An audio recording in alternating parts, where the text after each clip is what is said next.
ನಮಸ್ತೆ. ವಾಸವಿ ಸಾಹಿತ್ಯ ಕಲಾ ವೇದಿಕೆ ಅರ್ಪಿಸುವ ತಂತು ಕಾದಂಬರಿಯ ವಾಚನ. ಎಸ್.ಎಲ್. ಭೈರಪ್ಪ ವಿರಚಿತ. ಅಣ್ಣಯ್ಯ ಅವರ ಶಾಲೆಯನ್ನು ನಿಲ್ಲಿಸಲಿಕ್ಕೆ ಮಾಡಿದಂತಹ ಸಂಚುಗಳ ಬಗ್ಗೆ ನೋಡಿದ್ವಿ ಕಳೆದ ವಾರದಲ್ಲಿ. ಅವರ ಊರಿನಲ್ಲೇ ಇನ್ನೊಂದು ಸರ್ಕಾರಿ ಶಾಲೆಯನ್ನು ಸ್ಥಾಪಿಸಿ, ಹಾಸ್ಟೆಲ್ನ ಸ್ಥಾಪಿಸಿ, ಅಲ್ಲಿಯ ಶಾಲೆಗೆ ಕಳಿಸಬಾರ್ದು ಅನ್ನುವಂಥದ್ದು ಇವರು ಮಾತಾಡಿದ್ರು ಕೂಡ ಇವರು ಶಾಲೆಯ ವಿರುದ್ಧ ಕೆಲಸ ಮಾಡ್ತಾ ಇದ್ದಾರೆ ಅಥವಾ ಶಾಲೆ ಮಕ್ಕಳು ಕಡಿಮೆ ಆಗಿದ್ದಾರೆ ಅಂತ DDPIಯಿಂದ ಲೆಟರ್ ಬಂದಿದ್ದು, ಇದನ್ನೆಲ್ಲ ಕಳೆದ ವಾರ ಕೇಳಿದ್ವಿ, ಕಳೆದ ವಾಚನದಲ್ಲಿ ಕೇಳಿದ್ವಿ. ಅದರ ಮುಂದಿನ ಭಾಗ. ಇಡೀ ಪ್ರಕರಣವನ್ನು ಕುರಿತು ರವೀಂದ್ರ 3 ಭಾಗಗಳ ದೀರ್ಘ ಲೇಖನ ಬರೆದು ತನ್ನ ಪತ್ರಿಕೆಯ ಎಲ್ಲ ನಗರಗಳ ಸಂಚಿಕೆಗಳಲ್ಲೂ ಪ್ರಕಟಿಸಿದ.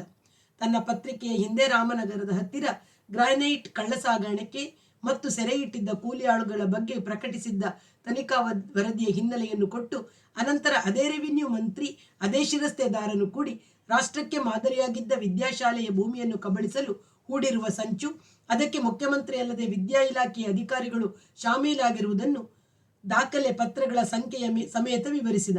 ಅದನ್ನು ಪ್ರತಿಭಟಿಸಿ ವಾಚಕರಿಂದ 100 ಪತ್ರಗಳು ಬಂದವು. ವಿರೋಧ ಪಕ್ಷದವರು ಪ್ರತಿಭಟಿಸಿದರು. ಸರ್ಕಾರದ ಹಣವನ್ನೆಲ್ಲ ನಗರ ಪ್ರದೇಶದ ಜನರು ನುಂಗುವುದಕ್ಕೆ ಕೊಡಲೇಬೇಕೇನು? ಸರ್ಕಾರವು ಹಳ್ಳಿಗಳಲ್ಲಿ ಉತ್ತಮ ಶಾಲೆ ತೆರೆಯಲೇಬಾರದೇನು? ಸೇವೆಯ ಹೆಸರಿನಲ್ಲಿ ದುಡ್ಡು ಮಾಡುವ ವಿದ್ಯಾಸಂಸ್ಥೆಗಳು ತಮ್ಮ ಪ್ರದೇಶದಲ್ಲಿ ಸರ್ಕಾರವೇ ಶಾಲೆ ಕಾಲೇಜುಗಳನ್ನು ತೆರೆದಾಗ ಉಹಿಲೆಬ್ಬಿಸುವುದು ಸಹಜವಲ್ಲವೇ ಎಂದು ಮಂತ್ರಿಗಳು, ಆಡಳಿತ ಪಕ್ಷದ ಸಮಸ್ತರು ಕೂಗತೊಡಗಿದರು. ಕೆಲವು ವಾರ ವಿರೋಧ ಪಕ್ಷಗಳು ಕಿರುಚಿ, ಆಡಳಿತ ಪಕ್ಷವು ಸರ್ಕಾರಿ ಲೌಡ್ ಸ್ಪೀಕರ್ಗಳಲ್ಲಿ ಪ್ರತಿ ಕಿರಿಚಿದ ಮೇಲೆ ಕಿರಿಚಾಟಕ್ಕೆ ಇನ್ಯಾವುದೋ ಗ್ರಾಸ ಸಿಕ್ಕಿ ಇದು ಮರೆವೆಯೂ ಆಯಿತು. ಲೇಖನ ಪ್ರಕಟವಾದ ನಂತರ ರವೀಂದ್ರನ ಹೆಸರಿಗೆ ರಾಷ್ಟ್ರದ ನಾನಾ ಭಾಗಗಳಿಂದ ವಿದ್ಯಾಶಾಲೆಯ ಬಗ್ಗೆ ವಿವರ ತಿಳಿಯ ಬಯಸಿದ 50-60 ಕಾಗದಗಳು ಬಂದವು. ಇಂಥ ವಿದ್ಯಾಸಂಸ್ಥೆ ಇರುವುದೇ ನಮಗೆ ಗೊತ್ತಿರಲಿಲ್ಲ. ನಮ್ಮ ಹುಡುಗನನ್ನು ಅಲ್ಲಿಗೆ ಸೇರಿಸಬೇಕೆಂದಿದ್ದೇನೆ, ವಿವರಗಳನ್ನು ತಿಳಿಸಿ ಎಂದು ರವೀಂದ್ರ ಅವುಗಳನ್ನೆಲ್ಲ ಅಣ್ಣಯ್ಯನಿಗೆ ಕಳಿಸಿದ.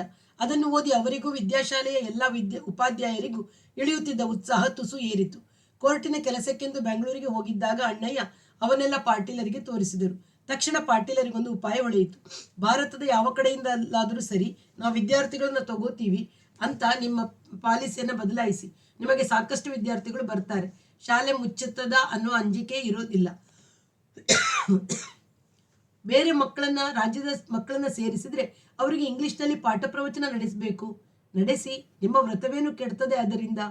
ಮಾತೃಭಾಷೆಯಲ್ಲೇ ವಿದ್ಯಾಭ್ಯಾಸ, ಅದರಲ್ಲೂ ಆರಂಭದ ವಿದ್ಯಾಭ್ಯಾಸ ನಡೀಬೇಕು. ಆಗ ಮಾತ್ರ ವಿದ್ಯಾರ್ಥಿಗಳು ಸೃಜನಶೀಲರಾಗಬಹುದು, ಬುದ್ಧಿ ಭಾವನೆಗಳು ಸೃಜನಶೀಲವಾಗಿ ಬೆಳೆಯಬಹುದು ಅನ್ನೋದು ಶಿಕ್ಷಣದ ಮೂಲ ಸತ್ಯ ಅಂತ ನಮ್ಮ ಶ್ರದ್ಧೆಯೂ ಅದೇ. ಈಗ ನಿಮ್ಮ ಶಾಲೆಯೇ ಮುಳುಗುವ ಸ್ಥಿತಿಗೆ ಬಂದಿದೆಯಲ್ಲ. ಅಣ್ಣಯ್ಯ ನಿರುತ್ತರರಾದರು. ವಕೀಲರು ಮುಂದುವರಿಸಿದರು. ನಾನಾ ರಾಷ್ಟ್ರದ ನಾನಾ ಕ್ಷೇತ್ರಗಳಲ್ಲಿ ಗಣ್ಯರೆನಿಸಿದ 100 ಜನರ ಉದಾಹರಣೆಯನ್ನು ತೆಗೆದುಕೊಂಡು ನೋಡ್ರಿ. ಪ್ರಸಿದ್ಧ ವಕೀಲರು, ಪ್ರಸಿದ್ಧ ಜಡ್ಜ್ಗಳು, ವಿಜ್ಞಾನಿಗಳು, ಭಾರಿ ಎಂಜಿನಿಯರ್ಗಳು, ವೈದ್ಯರು, ಆಡಳಿತಾಧಿಕಾರಿಗಳು, ರಾಯಭಾರಿಗಳು, ಇವರಲ್ಲಿ ಮಾತೃಭಾಷೆಯಲ್ಲಿ ಶಿಕ್ಷಣ ಪಡೆದವರು ಎಷ್ಟು ಮಂದಿ, ಇಂಗ್ಲಿಷ್ನಲ್ಲಿ ಓದಿದ್ದವರು ಎಷ್ಟು ಮಂದಿ ಅಂತ ವಿಂಗಡಿಸಿ ನೋಡ್ರಿ. ನನಗನ್ನಿಸ್ತದ ಇಂಗ್ಲಿಷ್ನಲ್ಲಿ ಓದಿದವರೇ ಬಹುಸಂಖ್ಯಾದಲ್ಲಿ ಇದ್ದಾರೆ. ಅಣ್ಣಯ್ಯ ಒಂದು ಸಲ ಸುಮ್ಮನಿದ್ದರು. ಅಷ್ಟರಲ್ಲಿ ವಕೀಲರು ಮುಂದುವರಿಸಿದರು. ನಿಮ್ಮ ಸಂಗಡಿಗರ ಧ್ಯೇಯ ಸೇವೆ ಮಾಡೋದು, ಮಕ್ಕಳನ್ನ ರೂಪಿಸೋದು, ಭದ್ರ ಭಾರತಕ್ಕ ತೇಜಸ್ವಿಯಾದ ಪ್ರಜೆಗಳನ್ನ ರೂಪಿಸೋದು. ವಿವೇಕಾನಂದರು ಹೇಳಿದ್ದು ಅದೇ ಅಲ್ಲ. ವಿದ್ಯಾಭ್ಯಾಸ ಮಾಡಿಸ್ತೀವಿ, ಅನ್ನ ಬಟ್ಟೆಗೆ ಇರೋರ ಮಕ್ಕಳಿಗೆ ನಮ್ಮ ಸೇವೆ ಸಲ್ಕೊಡೋದು ಅನ್ನೋ ಬುದ್ಧಿಭಾವ ಭೇದ ಯಾಕೆ? ನೆಹರು ಬಡವನೇನು? ಸುಭಾಷ್ ಚಂದ್ರ ಬಡವನೇನು? ಗಾಂಧಿ ಅನ್ನ ಬಟ್ಟೆಗಿಲ್ಲದ ಮನೆಯಲ್ಲಿ ಹುಟ್ಟಿದವರೇನು? ಅಂಥವ್ರು ಇರ್ತಾರ, ಇಂಥವ್ರು ಇರ್ತಾರ. ನಿಮ್ಮ ಸೇವಾ ಎಲ್ಲರನ್ನ ಒಳಗೊಳ್ಬೇಕು, ಹೊರ ಹಾಕುವುದಾಗಬಾರ್ದು. ನೀವು ಇನ್ನೂ ಒಂದು ಕೆಲಸ ಮಾಡ್ಬೋದು. ಶ್ರೀಮಂತರ ಮಕ್ಕಳನ್ನ ತಗೊಳ್ರಿ, ಅದರಿಂದ ಜಾಸ್ತಿ ಹಣ ವಸೂಲ್ ಮಾಡ್ರಿ. ಬಡವರ ಮಕ್ಕಳಿಗೆ ಆ ಹಣದಿಂದ ಪಾಲನೆ ಪೋಷಣೆ ಕೊಡ್ರಿ. ಸೋಷಿಯಲಿಸಂ ಅಂದ್ರೆ ಏನು? ನೀವು ಭಿಕ್ಷೆ ಬೇಡಿ ತಂದು ಅಥವಾ ಅಲ್ಲೇ ಅವರ ಶ್ರಮದಲ್ಲಿ ವ್ಯವಸಾಯ ಮಾಡಿ ಬೆಳೆದೇ ಮಕ್ಕಳಿಗೆ ಊಟ ಒದಗಿಸಬೇಕು ಅನ್ನೋ ನಿಯಮ ಯಾಕಿರ್ಬೇಕು? ಆಧ್ಯಾತ್ಮ ಸಿದ್ಧಿ ಪಡೆದ ಸನ್ಯಾಸಿ ನಾನು ಬಡವರಿಗೆ ಮಾತ್ರ ಆಶೀರ್ವಾದ ಮಾಡ್ತೀನಿ, ಹಣ ಉಳ್ಳವರಿಗೆ ಮಾಡಲ್ಲ ಅಂತ ಭೇದ ಮಾಡ್ತಾನ? ಹಣ ಇದ್ದವರೆಲ್ಲ ಪಾಪದಲ್ಲೇ ಸಂಪಾದಿಸಿರ್ತಾರೆ ಅನ್ನೋ ಗ್ರಹಿಕೆ ಮೇಲೆ ನಮ್ಮ ದೇಶದ ರಾಜನೀತಿನ ಪ್ರತಿಪಾದಿಸೋಕ ನಾಯಕರು ಹೊರಟಾರ. ಇದು ಹೋಗ್ಬೇಕು ನೋಡ್ರಿ. ಗಾಂಧಿಯನ್ನ ಹೊಸ ರೀತಿ ಅರ್ಥೈಸಬೇಕು. ವಿವೇಕಾನಂದರದು ಗಾಂಧಿಗಿಂತ ಹೆಚ್ಚು ಸಮಗ್ರ ಕಲ್ಪನೆ. ಏನಂತೀರಿ?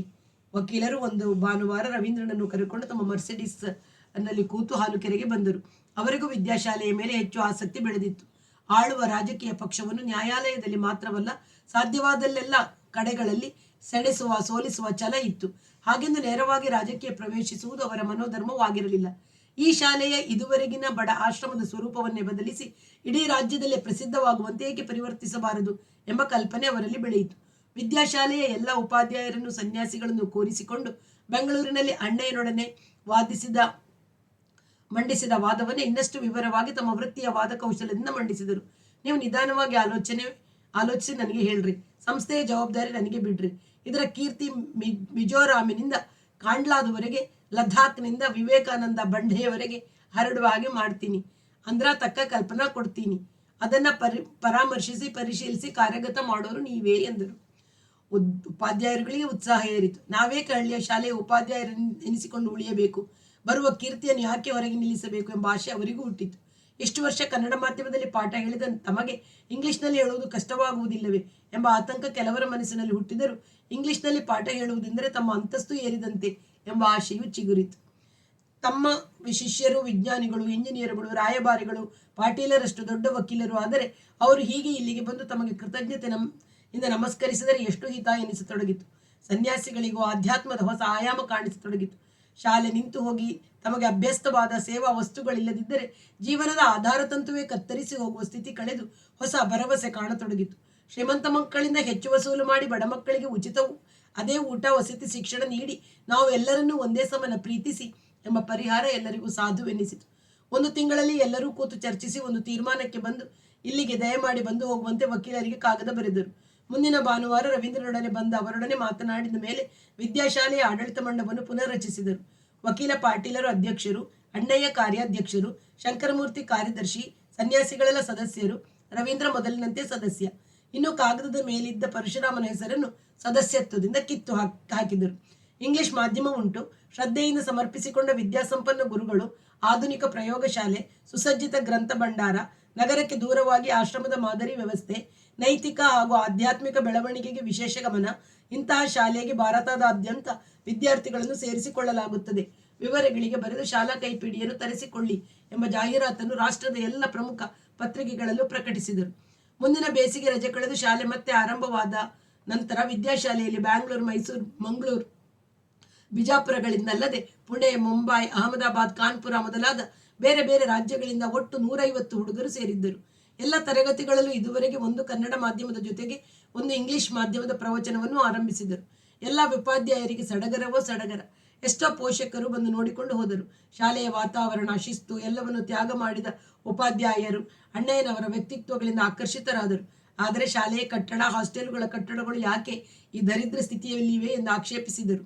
ಕಾಲಕ್ರಮೇಣ ಆಧುನಿಕವಾಗಿ ಬೇರೆ ಕಟ್ಟಡಗಳನ್ನು ಕಟ್ಟಿಸುತ್ತೇವೆ ಅಣ್ಣಯ್ಯ ಹೇಳಿದ ಉತ್ತರ ಅವರಿಗೆ ತೃಪ್ತಿ ತರಲಿಲ್ಲ. ಕಾಲಕ್ರಮೇಣ ಕಟ್ಟಿದರೆ ನಮ್ಮ ಮಕ್ಕಳು ಈ ಮಣ್ಣಿನ ಕಟ್ಟಡಗಳಲ್ಲಿರುವುದು ತಪ್ಪುತ್ತದೆಯೇ ಎಂದು ಇಬ್ಬರು ಕೇಳಿದರು. ಮಣ್ಣು, ಮಣ್ಣಿನ ಕೆಲಸ, ಮಣ್ಣಿನ ಕಟ್ಟಡ, ಕೈ ಮೈಗಳಿಗೆ ಕಲಸಿದ ಮಣ್ಣು ಮೆತ್ತಿಸಿಕೊಂಡು ತಾವು ಉಪಾಧ್ಯಾಯರು ಹುಡುಗರಿಗೆ ಸೇರಿ ಕಟ್ಟಿದ್ದ ಕಟ್ಟಡಗಳ ಬಗ್ಗೆ ಈ ಜನರಿಗಿರುವ ತಿರಸ್ಕಾರ ಕಂಡು ಅಣ್ಣಯ್ಯನಿಗೆ ಕಸಿಬಿಸಿ ಆಯಿತು. ನಿಮಗೆ ಇದು ಸರಿ ಹೋಗದಿದ್ದರೆ TC ತಗೊಂಡು ಬೇರೆ ಕಡೆಗೆ ಹೋಗಿ ಎಂದು ಬಿಡುವ ಮನಸ್ಸಾಯಿತು. ಆದರೆ ಸಮಾಧಾನ ತಂದುಕೊಂಡರು. ಅಧ್ಯಾಯ 14. ಸಿತಾರನೊಡನೆ ರೈಲಿನಲ್ಲಿ ಕೂತು ಪ್ರಯಾಣ ಮಾಡುವಾಗ ಅವನನ್ನು ಕಾಶಿಯ 25 ವರ್ಷ ಹಿಂದೆ ತಾನು ನೋಡಿದ್ದ ಕಾಶಿಯ ನೆನಪು ತುಂಬಿಕೊಂಡಿತು. ಉತ್ತರ ಭಾರತದ ಇತರ ಪುರಾತನ ನಗರಗಳಂತೆ ಸಂಧಿಗೊಂದಿಗಳ ಓಣಿಗಳ ಊರು. ದಾರಿ ತಪ್ಪಿಸಿಕೊಂಡರೆ ಹೊರಗೆ ಬರುವುದು ಸ್ಥಳೀಕರಿಗೆ ಮಾತ್ರ ಗೊತ್ತು. ಹೊರಗಿನವರು ಚಕ್ರವ್ಯೂಹದೊಳಗೆ ಸಿಕ್ಕಿದವರಂತೆ ಒಳಗೆ ಸುತ್ತುತ್ತಿರಬೇಕು. ಎಲ್ಲಿ ಹೋದರೂ ಒಂದೊಂದು ಓಣಿಯಲ್ಲೂ 4-6 ದೇವಸ್ಥಾನಗಳು, ಎಷ್ಟೋ ಮನೆಯೊಳಗೆ ಸ್ವಂತ ದೇವಾಲಯಗಳು, ಭಜನೆ ಮಂಡಳಿಗಳು, ಕೀರ್ತನೆ, ಪುರಾಣ ಪ್ರವಚನಗಳು. ಸ್ವಲ್ಪವೂ ಗಡಿಬಿಡಿ ಇಲ್ಲದ, ವಿರಾಮದ, ಕಾಲದ ಒತ್ತಡಕ್ಕೆ ಸಿಲುಕದೆ ತೇಲುತ್ತಾ ಜೀವಿಸುವ ಊರು ಅಂದರೆ ಅದೊಂದೇ ಎಂಬ ನೆನಪಿನಲ್ಲಿ ಜೋಗಿಗುಡ್ಡದ ಜ್ಞಾಪಕ ಸೇರಿಕೊಂಡಿತು. ಜೋಗಿಗುಡ್ಡದಿಂದ ಬೆಂಗಳೂರಿಗೆ ಬಂದಾಗಲೇ ಕಾಲದ ಒತ್ತಡ ಶುರುವಾಗಿತ್ತು. ದಿಲ್ಲಿಗೆ ಬಂದ ನಂತರವಂತೂ ಇಷ್ಟು ದಿನದಲ್ಲಿ ಇಷ್ಟು ಕಲಿತು ಇಷ್ಟನೇ ತಿಂಗಳಿನಿಂದ ಕಾರ್ಯಕ್ರಮ ಕೊಡಲು ಶುರು ಮಾಡಿ ಅನ್ನುವ ಕಾಲದ ಚೌಕಟ್ಟಿನೊಳಗೆ ನನ್ನನ್ನು ನಾನು ಒಳಪಡಿಸಿಕೊಂಡಿದ್ದೇನೆ ಎಂಬ ಅರಿವು ಬಂದು ಈಗ ಕಾಶಿಗೆ ಹೋಗುತ್ತಿರುವುದು ಆ ಚೌಕಟ್ಟಿನ ಕೊನೆಯ ಹಂತವಾಗಿ ಎನ್ನುವುದು ಅರ್ಥವಾಗಿ ಕಾಶಿಗೆ ಹೋಗುವ ರೀತಿ ಅಲ್ಲ ಇದು ಎನ್ನಿಸಿತು. ಮನೆ ಮಠಗಳನ್ನು ಬಿಟ್ಟು 2 ತಿಂಗಳ ಕಾಲ ದಿಲ್ಲಿಯಲ್ಲಿರಲು ವಿಜಯ ಮಿಶ್ರಾ ಒಪ್ಪಲಿಲ್ಲ. ಕಾಶಿಯಲ್ಲಿರುವವರಿಗೆ ತಮ್ಮ ಊರೆಂದರೆ ಜೀವಕ್ಕಿಂತ ಹೆಚ್ಚು ಅಂಟು. ಪ್ರಪಂಚದ ಜನವೆಲ್ಲ ಕಾಶಿಗೆ ಬಂದು ಪ್ರಾಣ ಬಿಡಬೇಕು ಅಂತ ಬೇಡ್ಕೋತಾರೆ. ನಾನು ಕಾಶಿಯವನು. 2 ತಿಂಗಳು ಒಟ್ಟು ದಿಲ್ಲಿಯಲ್ಲಿರಲು ಒಪ್ಪಿ ಅಕಸ್ಮಾತ್ ಸಾವು ಬಂದರೆ ಕಾಶಿಯ ಸಾವು ತಪ್ಪುವ ಪುಣ್ಯ ನಷ್ಟ ಮಾತ್ರವಲ್ಲ, ದಿಲ್ಲಿಯಲ್ಲಿ ಪ್ರಾಣ ಬಿಡುವ ಪಾಪ ಪ್ರಾಪ್ತಿಯೂ ಆಗುತ್ತದೆ. ಆದ್ದರಿಂದ ಪಂಡಿತ್ ಹೊನ್ನತಿ ಮಹಾಶಯರು ಕಾಶಿಗೆ ದಯಮಾಡಿಸಲಿ ಎಂದಿದ್ದ. ಇದು ಕಾಶಿಯ ಜನಗಳ ಮಾತಿನ ವೈಖರಿ ಕೂಡ. ಒಟ್ಟಿನಲ್ಲಿ ಕಾಂತಿಯ ಯೋಜನೆಗೆ ಹರಿಶಂಕರನ ಶಿಫಾರಸಿಂದ ಒಪ್ಪಿಕೊಂಡ. ಹರಿಶಂಕರನ ಮಾತು ಎಂದರೆ ಭಾರತದ ಎಲ್ಲ ಕಲಾವಿದರು ಕೇಳಲು ಆರಂಭಿಸಿದ್ದಾರೆ. 5,000 ಮುಂಗಡ, ನಂತರ 5,000 ನಗದು. ಇನ್ನೊಂದು ವರ್ಷ ತಾನು ಯಾವ ಪ್ರಮುಖ ಕೇಂದ್ರಗಳಲ್ಲಿ ಕಚೇರಿ ಮಾಡಲಿ ಅವನು ತಬಲಾ ಸಾತಿ ಮಾಡಬೇಕು. ಕಚೇರಿಯ ನಡುವೆ ಅಥವಾ ಕೊನೆಯಲ್ಲಿ ಇಂಥ ಸಿತಾರ್ ಪಟುವಿನೊಡನೆ ಜೊತೆ ನಾನು ಬಾರಿಸುವುದೇ ಒಂದು ಸುಯೋಗ ಎನ್ನುವ ಮೆಚ್ಚುಗೆಯ ಮಾತನ್ನು ಮೈಕಲ್ಲಿ ಹೇಳಬೇಕು. ಆ ಕಚೇರಿಯಲ್ಲಿ ತನಗೆ ಬರುವ ಹಣವನ್ನೆಲ್ಲ ತಾನು ಅವನಿಗೆ ಕೊಡುವುದು. ಕಾಂತಿಯ ಕರಾರುಗಳನ್ನು ಚಾಚು ತಪ್ಪದೆ ಒಪ್ಪಿಕೊಂಡ. ಕರಾರಿನ ಒಳ ಅಂಶಗಳನ್ನು ಹರಿಶಂಕರನಿಗೆ ಹೇಳಬಾರದೆಂಬ ಅವನ ಪ್ರತಿಷರತ್ತನ್ನು ನಾವಿಬ್ಬರು ಪಾಲಿಸುವುದು ತಮ್ಮ ಕರ್ತವ್ಯ. ಕಾಂತಿಯ ಯೋಜನೆ ಮತ್ತು ತಂತ್ರ ನಿರೂಪಣೆ ಕೌಶಲಕ್ಕೆ ಅವನು ಚಲಿಸುವ ರೈಲಿನಲ್ಲೇ ತಲೆದೂಗಿದ. ಊರೂರಿನಲ್ಲಿ ಹಣ ಪಡೆದು ಕಚೇರಿ ಮಾಡುವುದೇ ಒಂದು ಬಗೆಯ ವ್ಯಾಪಾರ. ಅದಕ್ಕೆ ಸಿದ್ಧತೆಯಾಗಿ ಯೋಜನೆ ಹಾಕಿ ಖರ್ಚು ಮಾಡಿದರೆ ತಪ್ಪೇನು ಎಂದು ಸಮಾಧಾನವೂ ಹುಟ್ಟಿತು. ಕಾಶಿಯಲ್ಲಿಡುವ ಸ್ಟೇಷನ್ನಿಂದ ಹೊರಗೆ ಬಂದರೆ ಅದೇನು ಗದ್ದಲ, ಅದೇನು ಜನಸಂದಡಿ. ಕಾಲಿಡಲು ಜಾಗವಿಲ್ಲದಷ್ಟು ಆಟೋ, ಸೈಕಲ್, ರಿಕ್ಷಾಗಳ ನೂಕುನುಗ್ಗಲು. ತಾನು ಕಲ್ಪಿಸಿಕೊಂಡಿದ್ದ ಶಾಂತಿಯೂ ಇಲ್ಲ, ಕಾಲದ ಚೌಕಟ್ಟಿಗೆ ಸಿಕ್ಕದ ವಿರಾಮವೂ ಇಲ್ಲ. ಕಬೀರ್ ಚೌರ ಅಂತ ಹೇಳಿ ಅಲ್ಲಿಂದ ನೇರ ಬಂದರೆ ನಮ್ಮ ಮನೆ ಸಿಗುತ್ತೆ. ಅಲ್ಲೇ ಎದುರು ಮನೆಯ ಮಹಡಿ ಮೇಲೆ ಒಂದು ರೂಮ್ ಬಾಡಿಗೆಗೆ ಹೇಳಿ ಇಟ್ಟಿರ್ತೀನಿ. ಕೆಳಗೆ ಒಬ್ಬ ವಿಧವೆ ಪರಸ್ಥಳದವರಿಗೆ ರುಚಿ ರುಚಿಯಾಗಿ ಅಡಿಗೆ ಮಾಡಿ ಹಾಕಿ ಜೀವನ ಮಾಡ್ತಾಳೆ. ನಿಮಗೆ ಯಾವುದಕ್ಕೂ ತೊಂದರೆ ಇಲ್ಲ. ವಿಜಯ ಮಿಶ್ರಾ ಹೇಳಿದ್ದರಿಂದ ಇವನ ವಿಳಾಸ ಹಿಡಿದು ಸೈಕಲ್ ರಿಕ್ಷಾ ಕೂತು ಹೋದ. ಬೆಳಿಗ್ಗೆ ಮುಖ ತೊಳೆಯುವ ಮೊದಲೇ ತಂಬಾಕಿನ ಬೀಡ ಜಗಿಯುತ್ತಿದ್ದ ಅವನು ಇವನನ್ನು ಸ್ವಾಗತಿಸಿ ಚಹಾ ಮಾಡಿಸಿ ಕುಡಿಸಿದ. ಹೇಗಿದೆ ಕಾಶಿ ನೋಡಿದ್ದೀರೋ ಹಿಂದೆ? ಎಷ್ಟು ಶಾಂತವಾಗಿದ್ದ ಊರು ಈಗ ದಿಲ್ಲಿಗಿಂತ ಬಿಸಿಯಾಗಿದೆ. ಕಾಲ ಬದಲಿಸಿರೋ ಗುರುತು. ಕಮಲಾಪತಿ ತ್ರಿಪಾಠಿ ಜಿಯ ಕೃಪೆ. ಏನು ಹಾಗಂದ್ರೆ? ಅವರು ಕಾಶಿಯವರು ತಾನೆ. ನಮ್ಮೂರು ಹಿಂದೆ ಉಳಿತು, ಮುಂದೆ ತರಿಸ್ತೀನಿ ಅಂತ ಹಠ ಹಿಡಿದು ಇಲ್ಲೊಂದು ದೊಡ್ಡ ರೈಲ್ವೆ ಡೀಸೆಲ್ ಕಾರ್ಖಾನೆ ಸ್ಥಾಪಿಸಿದರು. ಏಕ್ದಮ್ ಜನಸಂಖ್ಯೆ ಏರಿಬಿಟ್ಟಿತು. ಹಳೆಯ ಓಣಿಗಳಲ್ಲಿ ಅಷ್ಟು ಜನ ಹೆಚ್ಚಿದ್ರೆ ಏನಾಗುತ್ತೆ? ಈ ಊರಿಗೆ ಕೈಗಾರಿಕೆ ತರಲೇಬಾರದಾಗಿತ್ತು. ಇಲ್ಲಿ ಏನಿದ್ದರೂ ವಿಶ್ವವಿದ್ಯಾಲಯ, ವಿದ್ಯಾಪೀಠ ಸರಿ. ಮದನ್ ಮೋಹನ ಮಾಳವೀಯಜಿ, ಸಂಪೂರ್ಣಾನಂದಜಿ ಕಾಶಿಯ ಪರಂಪರೆ ತಿಳಿದು ಸ್ಥಾಪನೆ ಮಾಡಿದರು. ತ್ರಿಪಾಠಿಜಿ ಹಾಳು ಮಾಡಿದರು. ಅದು ಅವನಿಗೆ ನಿಜವೆನಿಸಿತು. ಎದುರಿನ ಮಹಡಿಯ ಮೇಲೆ ಕೋಣೆಯಲ್ಲಿ ತನ್ನ ಪೆಟ್ಟಿಗೆ ಇಟ್ಟು ಕೆಳಗಿಳಿದು ತಣ್ಣೀರಿನಲ್ಲಿ ಸ್ನಾನ ಮಾಡಿ ಬಟ್ಟೆ ಬದಲಿಸಿ ಬಂದ ಮೇಲೆ ವಿಜಯ ಮಿಶ್ರಾ ಹೇಳಿದ, ನನಗೆ 60 ದಿನದ ಅವಧಿ ಕೊಟ್ಟಿದ್ದಾರೆ. ಮುಂದೆ ಎಂಥ ಕೀಟಲಿಯ ತಬಲಿಜಿ ಸಾತಿಗೆ ಕೂತರು ನಿಮಗೆ ಕಕ್ಕರು ಮಕ್ಕರು ಹಿಡಿಸಬಾರದು. ನೀವು ಅವರನ್ನು ಹಿಡಿತದಲ್ಲಿ ಇಟ್ಕೊಂಡು ಬಾರಿಸಬೇಕು. ಅಷ್ಟು ಸಾಧನೆ ಮಾಡಬೇಕು ಅಂತ ಹರಿಶಂಕರ್ ಹೇಳಿದ್ದಾನೆ. ಅವನ ಮಾತಿಗೆ ನಾನು ಒಪ್ಪಿದ್ದೀನಿ. ಇವತ್ತೇ ಶುರು ಮಾಡೋಣವೋ? ಪ್ರಯಾಣದ ಬಳಲಿಕೆ ಏನೂ ಇಲ್ಲ. ನನಗೆ ಕೂಡ ಸುಮ್ಮನೆ ಕಾಲ ಕಳೆಯೋದು ಬೇಡ. ಸಿತಾರನ್ನು ಕೆಳಗೆ ತಂದು 2 ವಾದ್ಯಗಳನ್ನು ಶ್ರುತಿ ಮಾಡಿಕೊಂಡ ಮೇಲೆ ಗತ್ನಿಂದ ಶುರು ಮಾಡಿದರು. ಇವನ ನಡಿಗೆಯ ಜಾಡು ಹಿಡಿಯುವುದು ಕಷ್ಟವೆಂದು ಹೊನ್ನತ್ತಿಗೆ 10 ನಿಮಿಷದಲ್ಲಿ ಅರ್ಥವಾಯಿತು. ತನಗೆ ಕಷ್ಟವಾಗುತ್ತಿರುವುದನ್ನು ಹೇಳಿದಾಗ ಮಿಶ್ರಾ ಬೋಲುಗಳನ್ನು ಬಾಯಲ್ಲಿ ಹೇಳಿ ಬಾರಿಸಿ ಅನಂತರ ತನಗೆ ಸಾತಿ ಮಾಡುವಂತೆ ಇವ ಸೂಚಿಸಿದ. ವಾಸ್ತವವಾಗಿ ತನಗೆ ಈ ವಿವರಗಳು, ಈ ಗಣಿತದ ಮಿಶ್ರಣಗಳು ಗೊತ್ತೇ ಇಲ್ಲ. ತನಗೆ ಸಾತಿ ಕೊಡುತ್ತಿದ್ದ ನಿಯಾಜನಿಗೆ ಈ ಗಣಿತದ 100ರಲ್ಲಿ 1 ಅಂಶವೂ ಗೊತ್ತಿರಲಿಲ್ಲವೆನಿಸಿತು. ಸುಮಾರು 3 ಗಂಟೆ ಕಾಲ ಒಂದೇ ಸವನೆ ಬೇರೆ ಬೇರೆ ಬೋಲುಗಳು ಅವುಗಳ ವಿಚಿತ್ರ ಮಿಶ್ರಣಗಳನ್ನು ಬಿಡಿಸಿ ಹೇಳುತ್ತಾ ಅವಕ್ಕೆ ತಕ್ಕಂತಹ ರಾಗ ತಾನುಗಳನ್ನು ಸೃಷ್ಟಿಸುವಂತೆ ಇವನನ್ನು ಆಹ್ವಾನಿಸುತ್ತಾ ಅಭ್ಯಾಸ ಮಾಡಿಸಿದ ಮೇಲೆ ಮಿಶ್ರಾ, ಈಗ ನಮ್ಮ ಮನೆಯಲ್ಲೇ ಊಟ ಮಾಡಿ 2 ಗಂಟೆ ನಿದ್ದೆ ಮಾಡಿ ಬನ್ನಿ, ಸಂಜೆ ಮತ್ತೆ ಕೂಡೋಣ ಎಂದ. ವಿಜಯ ಮಿಶ್ರನಿಗೆ 42 ವರ್ಷ. ದೇವಸ್ಥಾನದಲ್ಲಿ ಶಿಲ್ಪಿ, ಕಲ್ಲಿನಲ್ಲಿ ಕಡೆಯುವಂತಹ ಮುಖಕಟ್ಟು, ಯಾವಾಗಲೂ ತಾಂಬೂಲದಿಂದ ಕೆಂಪಗೆ ಮಿನುಗುವ ತುಟಿಗಳು. ಅವನ ಸಾಧನೆ ಮತ್ತು ಕಲಿಕೆಯ ವಿಧಾನವನ್ನು ಕೇಳಿಯೇ ಹೊನ್ನತ್ತೆ ತಲೆ ತೂಗಿದ. ವಿಜಯ ವಾಸ್ತವವಾಗಿ ಅಜ್ಜನಿಗೆ ದತ್ತುವಂತೆ. ಅಜ್ಜ ವಿಶ್ವೇಶ್ವರ ಮಿಶ್ರರು ತಮ್ಮ ಕಾಲದಲ್ಲಿಯೇ ದಂತಕಥೆಯಾಗಿದ್ದ ತಬಲಾ ವಾದಕರು. ಈಗ ಕೂಡ ಸಂಗೀತ ಪ್ರಪಂಚದಲ್ಲಿ ಅವರ ಹೆಸರನ್ನು ಭಯಭಕ್ತಿಗಳಿಂದ ಜ್ಞಾಪಿಸಿಕೊಳ್ಳುತ್ತಾರೆ. ಗಂಡು ಮಕ್ಕಳಿಲ್ಲದ ಅವರ ಮಗಳ ಮಗನಾದ ಇವನನ್ನು ದತ್ತು ತೆಗೆದುಕೊಂಡರು. ವಾಸ್ತವವಾಗಿ ವಂಶ ಬೆಳೆದು ತಮಗೆ ಉತ್ತರ ಕ್ರಿಯಾದಿಗಳನ್ನು ಮಾಡಲು ಗಂಡು ಹುಡುಗ ಇರಲಿ ಎಂಬುದಕ್ಕಿಂತ ತಮ್ಮ ತಬಲಾ ವಿದ್ಯೆಗೆ ಮಿಶ್ರಾ ಎಂಬ ಹೆಸರಿನ ಉತ್ತರಾಧಿಕಾರಿ ದೊರಕಲೆಂದು ದತ್ತು ಮಾಡಿಕೊಂಡರಂತೆ. ತನ್ನ ಶಿಕ್ಷಣದ ಕುರುಹಾಗಿ ವಿಜಯ ಜತನದಿಂದ ಕಾಪಾಡಿಕೊಂಡು ಬಂದಿರುವ ಒಂದು ಮಣೆಯನ್ನು ದೊಡ್ಡ ಮರದ ಬೀರುವಿನೊಳಗಿಂದ ತೆಗೆದು ಹೊನ್ನತ್ತೆಯ ಎದುರುಗಿಟ್ಟು ತೋರಿಸಿದ. ಚಕ್ಕಲ ಮಕ್ಕಲ ಹಾಕಿ ಊಟಕ್ಕೆ ಕುಳಿತುಕೊಳ್ಳಬಹುದಾದ 2 ಅಂಗೈ ಮಂದದ ತೇಗದ ಮರದ ಮಣೆ. ನಡುವೆ ಕೂರುವ ಜಾಗದಲ್ಲಿ ಪೃಷ್ಠಾಕಾರದಲ್ಲಿ ಹಳ್ಳ ಬಿದ್ದು ಹಪ್ಪಳದ ಗಾತ್ರಕ್ಕೆ ಇಳಿದಿತ್ತು.